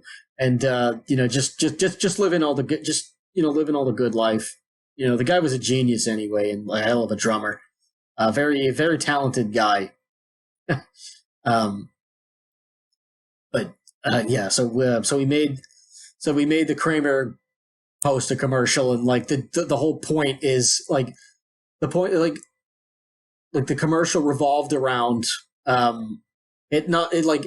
was a party, and there were all these people like just chattering, and all these people were at the party having a good time hanging out, and somebody has I guess the host has the Kramer poster, and everybody's talking about the Kramer poster. So like there's all this little chatter, like you hear all this in between the chatter, like, oh man, there's this great Kramer poster. Like, whoa man, you know what's really cool? That guy's Kramer poster. Yeah, that Kramer poster is really awesome. And we've had this other gentleman who let's call him the dude, who is, you know, he's one of my favorite people, actually. We talk every once in a while. He lives up in the sticks too. He's also a wonderful, wonderful human being. And he's on the show too. And he has this very distinctive voice and delivery where everything he does is just is just funny. And he's just a really sweet guy. And you know, he's and he's like, yo, man, you know what's? He's like, oh man, you know that Kramer poster is like really sweet. And they're like, oh really? And he's like, yeah.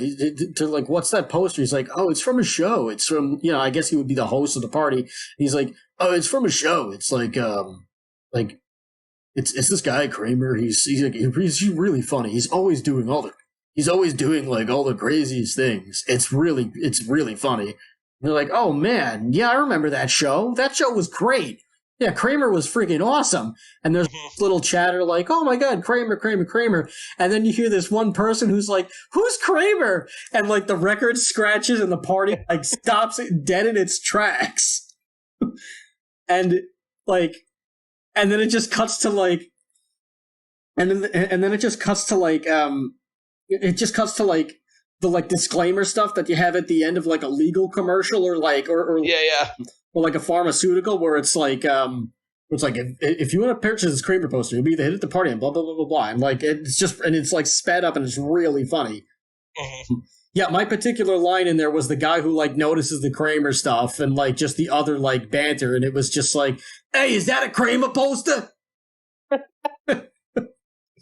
So yeah, that was one of the things that introduced me to the world of voice acting. The next thing was this other individual that, funny enough, we'll also call him Jerry.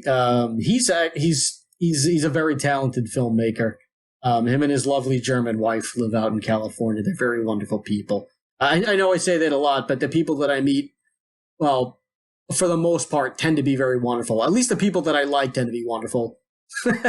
But most people that I meet are tend to be very wonderful human beings. People suck too, but most people tend to be wonderful. And he like his other thing, he was like doing a short horror movie, and he needed me to do like zombie noises. So I did, you know, some like which is weird because I didn't really take from like, you know, a zombie erg or like brains or anything. I actually like borrowed more from like the velociraptors from Jurassic Park. I'm not going to do it on the show, but it's but it's an interesting thing. But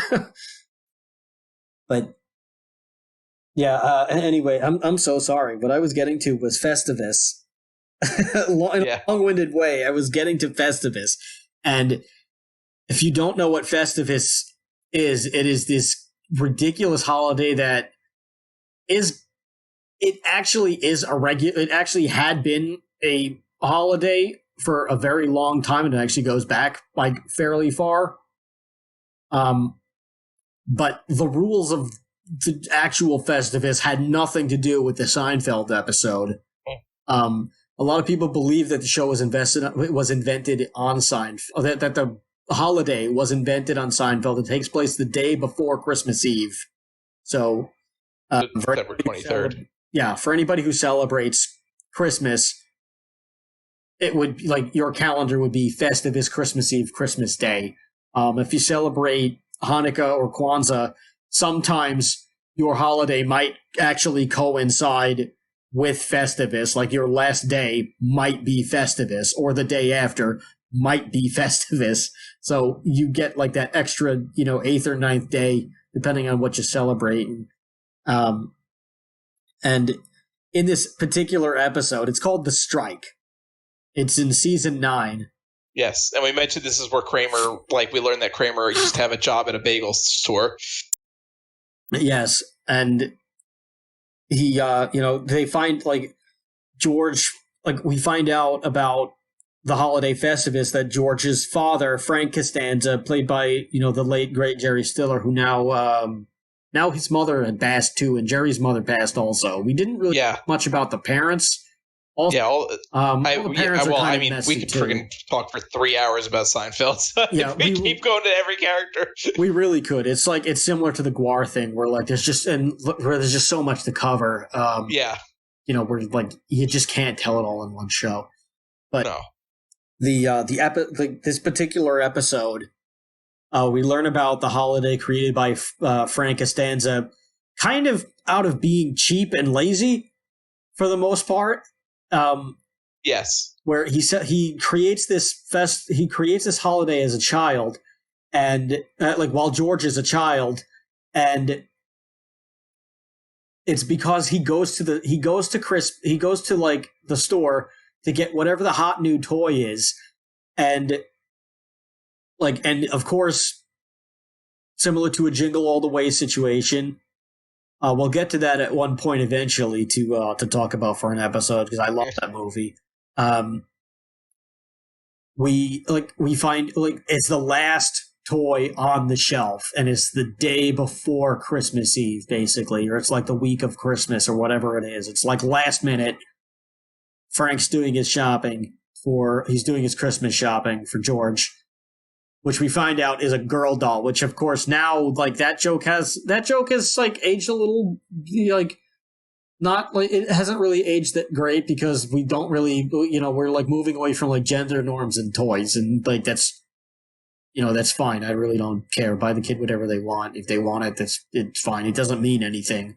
But like, in the 90s, early 80s, and like before all that, a lot of people thought that just like, oh, well, if your kid wants to play with dolls, then your son might be gay, where it's, that's been proven now that that's not necessarily the case at all. And like, we see that, and like, we've seen that a lot of times where like, older sisters will dress their younger brothers up in their clothes as like a joke or something, or like, and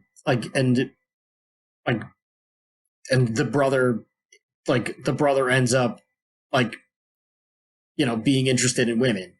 It had nothing to do, like, this one flicker in time had nothing to do with their sexuality, we have now learned. But back then, they had that misconception, and we find out that it was a girl's doll, and that's the joke. Girl, like, George liked the girl's dolls, which that also can add to what we know now, because George is straight. So wanting the girl's doll for Christmas also is another thing against gender norms too, which is also pretty progressive, and maybe something that you didn't really, like, you may not have picked up on. That, like, the girl's doll, and it didn't matter, and like that had no impact on his sexuality. But I have an interesting little aside about that, and I could go into this, but I'm not going to explain the whole thing because it's going to take too long. But like, me and my lady, we have this theory that George is actually he's closeted bisexual, because there's so many situations where he's like so insecure about his sexuality throughout the whole like series. So we have this maybe not like fully bisexual, but like bi-curious, and he's like very like he's like questioning about it, and he's like really insecure about it. That could be. Yeah. But I'm not going to go into the whole theory now. It's a whole like thing. I'd have to go through multiple episodes of like George, of examples and stuff. But so I think it could possibly make sense of, it could be another thing of why he was getting a girl doll or whatever. Like if there was, he had some kind of questioning, of his gender or sexuality or whatever.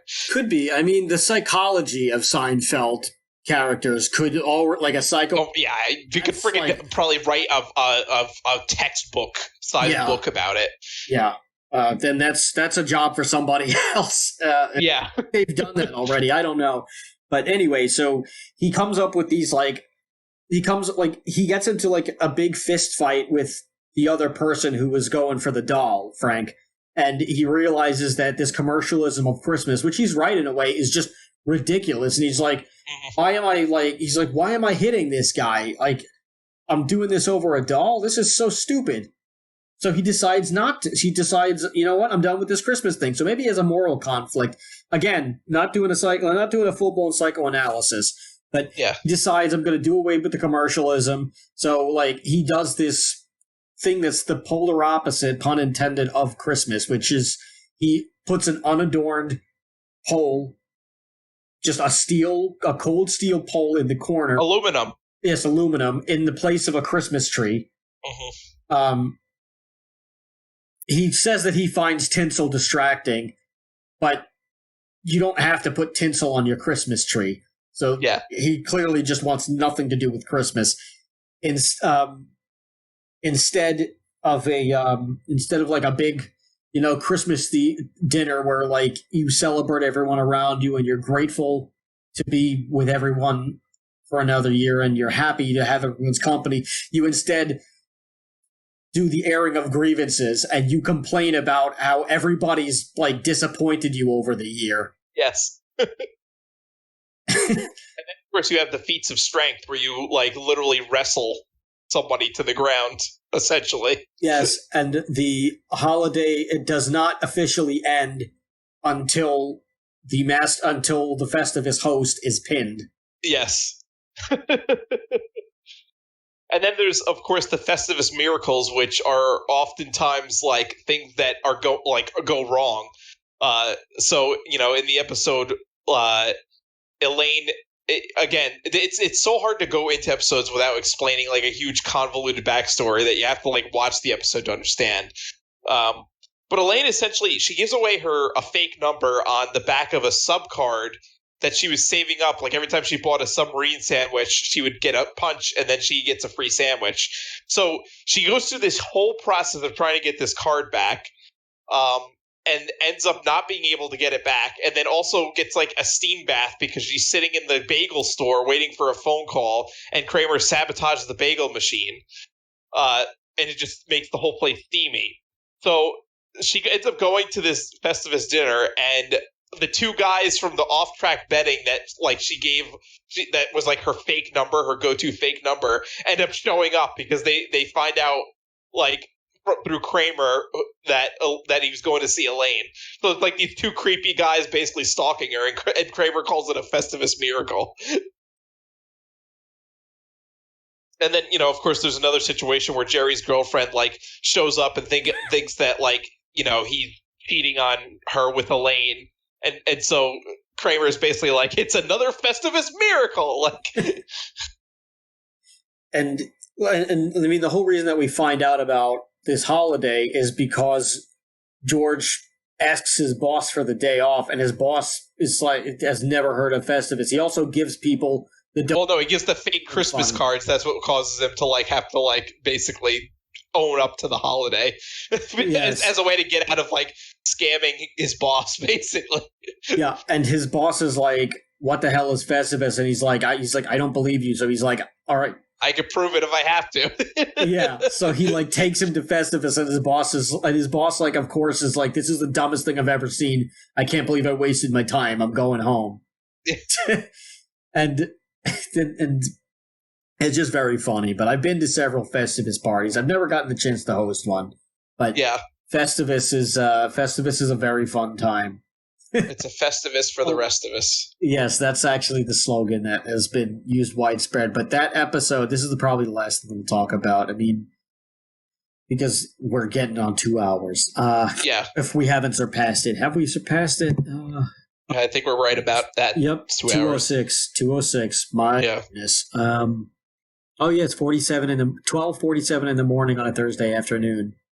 So we're doing all this for you. We got work tomorrow. The episode actually came to be because one of the writers, Dan O'Keefe, his father had done Festivus and had created all of these instances that Frank Costanza had done because the guy had like a traumatic childhood, actually. Yeah. Like, the guy Dan O'Keefe, he had like a weird childhood with his family, and it wasn't anything that they made up in the writers' room. This was like somebody's actual like real life experience, and like he had told somebody about it. I'm gonna read this. I'm gonna read this article from Screen Rant. I won't read the whole article, but I'll read this one point. I'll read this like a little bit. This is titled "Seinfeld: A True Story Behind Frank Costanza's Festivus Holiday" by Jordan Williams. It was published last year. Pretty good read if you got the time.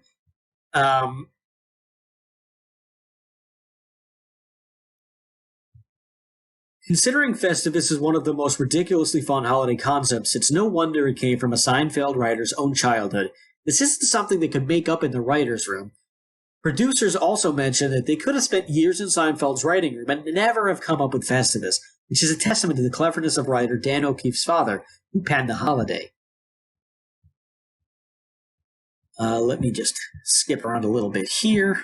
Here we go, right in the middle. As outrageous as this holiday is, Festivus is based on the true celebration from Seinfeld writer Dan O'Keefe's childhood, as crafted by his father. According to Uproxx, Festivus was originally made up by his father, American writer Daniel O'Keefe, in 1966 as a way to annually celebrate his first date with his wife. Weird. While the reason behind Festivus' celebration was heartwarming, the practices and customs of the holiday became increasingly bizarre, turning it into the strange holiday that would become popularized by Seinfeld. O'Keefe and his family continued to celebrate the Festivus holiday throughout the 70s and 80s, though he was later relieved to have left the odd holiday in his past. Not only were there idiosyncratic rituals, but there was also always a theme to each annual Festivus, such as, is there a light at the end of the tunnel, or are we too easily made glad? As bizarre as Seinfeld's George Costanza holiday in the series, nearly every aspect of his practices and true meaning pull from Dan O'Keefe's childhood. Let me just see how it came to be. Right here. It didn't necessarily happen on December 23rd. O'Keefe recalls trying to escape around the holidays because it could happen at any time unexpectedly, typically between the months of September and May. Seinfeld's writer even remembers one instance in which he came from the school bus to find weird music playing and odd relics on the wall, while his father ominously remarked, "It's starting to look a lot like Festivus." Perhaps the most iconic aspect of the episode towards Seinfeld's season 9 ending is the key decorative centerpiece, an aluminum pole with a strong height-to-weight ratio. Interestingly, there was no aluminum pole in O'Keefe's holiday, as his family's core decorations were a clock in a bag, or sometimes a clock in a bag nailed to the wall, with a nearby sign that read, "Fuck fascism." Okay. I kind of want to talk to this guy's dad, but I also don't. While this symbol was far odder than the aluminum pole, it makes sense that Seinfeld adjusted it to pass TV network censorship. Yeah, that makes sense. Let me see a little bit more. The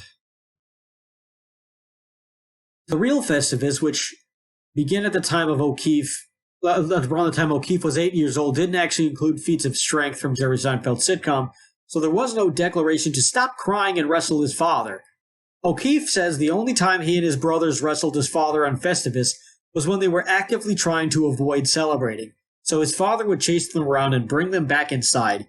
While O'Keefe's father seemed to share some eccentric similarities, the feats of strength was entirely made up for Seinfeld.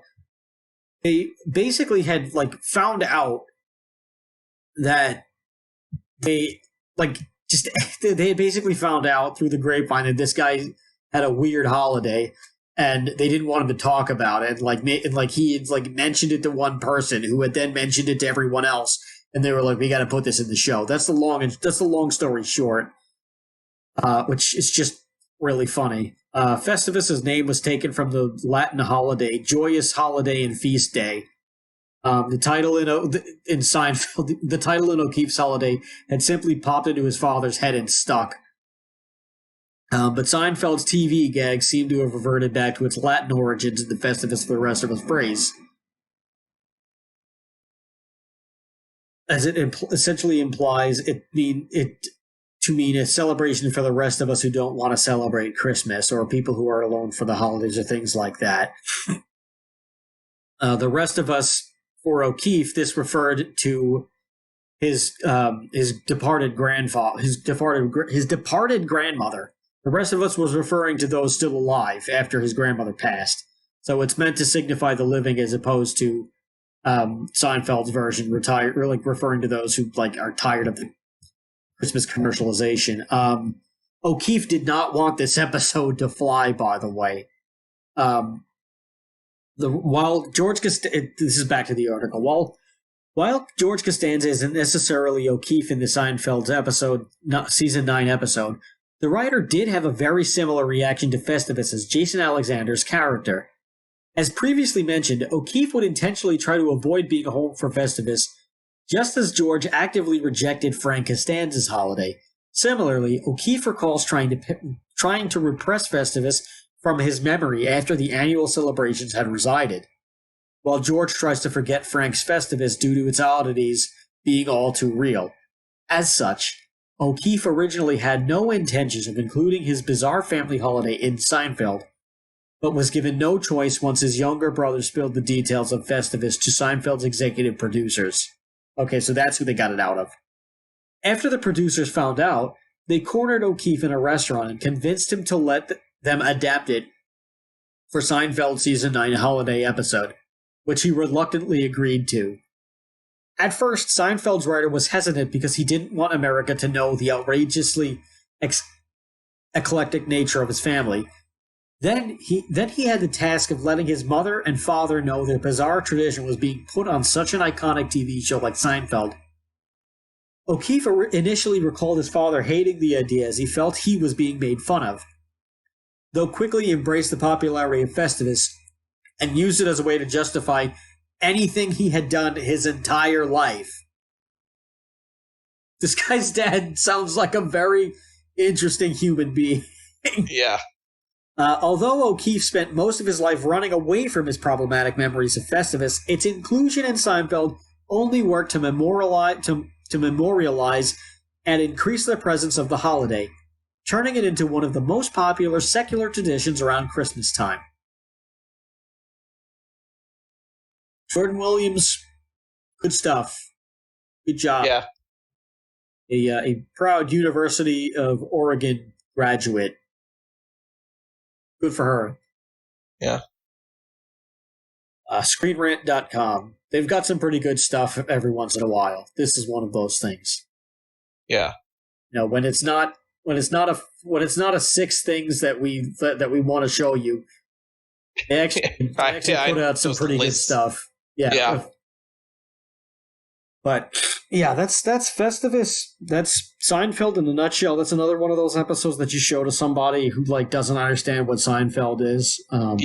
There's plenty of other ones that are absolutely. Oh, there's so many, and Seinfeld has kind of entered pop culture in a way that so many different terms were coined on Seinfeld that became kind of regular vernacular, like close talker and Seidler. I use Seidler. Yeah, Seidler.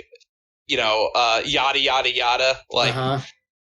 Basically, it's they've created so many or popularized so many different phrases that are still used today. It really is Seinfeld is a bastion of American culture. It's American pop culture. Yes, I'm sure there's sitcoms. Yes, it definitely did. And it after that, just about every comedian was getting their own show. Yeah. Because every network was just, like we said before, was pointing to this as the gold standard. And well, yeah, they wanted to try to recreate Seinfeld's success. And like I said before, no show has ever done that. Yeah, in many ways it still is. I think the only thing in recent memory that can come close is The Big Bang Theory, which I like. Yes. I've seen a couple of episodes here and there. It's not bad, but it's not something I go out of my way to watch. No, it's not the same type of comedy as Seinfeld. It's not that sarcasm. There's no the I don't know. It's not I like Seinfeld's dry humor more and the more sarcastic way of doing things, and you just don't like I said before, the only real shows that kind of touch on that a little bit are Always Sunny and Curb Your Enthusiasm. And of course, Curb is because it's written by Larry David, so obviously that was going to be similar in theme to Seinfeld. But and I think the Always Sunny was very heavily inspired by Seinfeld. I think Charlie Day is a huge Seinfeld fan and brought a lot of that into his writing. Yeah, I'm sure, because you could easily see the influence. Yeah. I mean, it's simply just Seinfeld if they were worse people somehow. Like, Yeah. Yeah. if everyone in Seinfeld completely hit rock bottom, they would be the It's Always Sunny people and live in Philadelphia. But yeah, I was saying, like, in terms of like situational comedy, and like that's where like the only things that like come close in recent memory is the Big Bang Theory as a situational comedy show, not in the same style. The styles are completely different. Where Big Bang Theory is a lot more similar to Friends.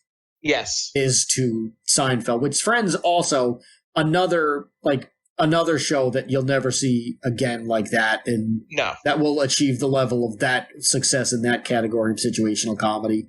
Like, no, I think I would say of 90s, How I Met Your Mother tried to recreate it, but it wasn't nearly that level that Friends got to. It was very good. I liked it a lot. I tried watching. We've tried watching How I Met Your Father, and they're trying. I heard it's not good at all.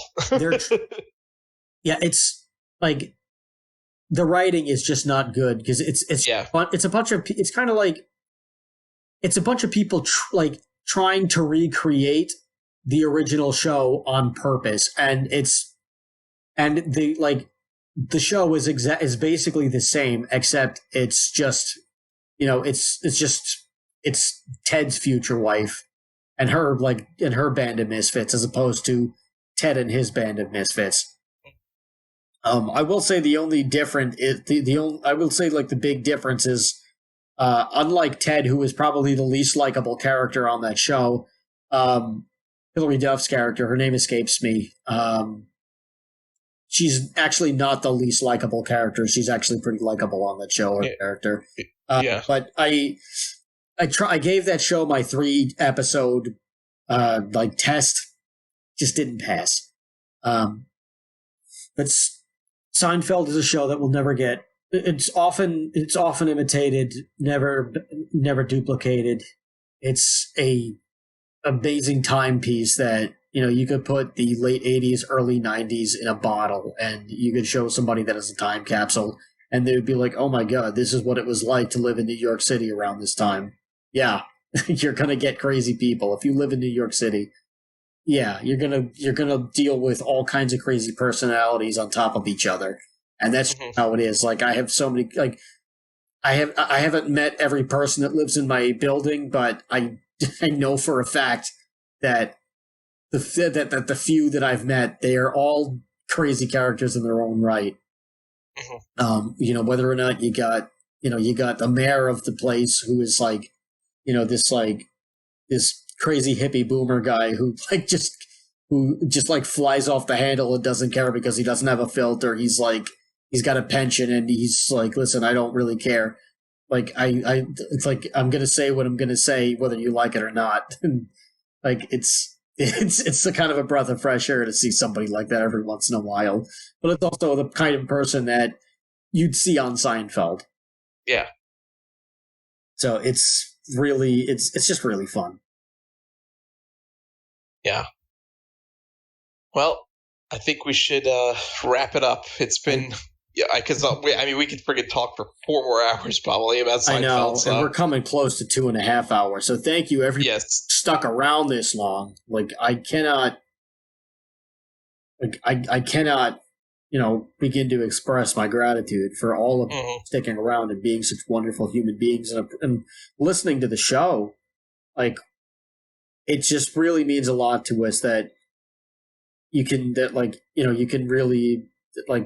just really listen to this, and like the fact that our show is growing, and like, I'm not making this up either. I'm not saying this to be like, just like everybody else who's like, "Oh yeah, our show's growing all the time." No, our show is legitimately growing ever since we've started this show. Every month we've actually been growing, and ever since we've gotten on Spreaker, our reach is much more than it was on our former home, the Dungeon of Doom that we were once confined to. Spreaker has been very good to us, and like, it's really something. Thank you, everybody who stuck around and like supported, Yes. Watched and listened to the show. Whether you've listened on YouTube or anything else, like thank you for supporting us. Whether you've given us any good feedback, bad feedback, you've told us that our show is good, or you told us our show is terrible, or whatever you did. Anything that you've done has really helped us out. And we're trying to get better. We're trying to improve the show as best as we can. And if you want to support us by, giving us a little bit of money, you can head on over to patreon.com/whydoesthisexist. If you want to do it, that's great. If you don't, that's okay. And, just keep listening to the show. And we really appreciate each and every one of you. And thank you. If you love Seinfeld, go watch it, or like introduce somebody to it. Or if you don't like Seinfeld, then, I hope that maybe we've changed your opinion on it, whether or not you plan on watching it. But, we're glad that you like the show, and it's really good. And I hope that we've brightened your day. Yeah. Well said. Thank you. This has been Why Does This Exist? A podcast about nothing. I've been Chris. And I've been Rob. And remember, question everything. Good night, everybody.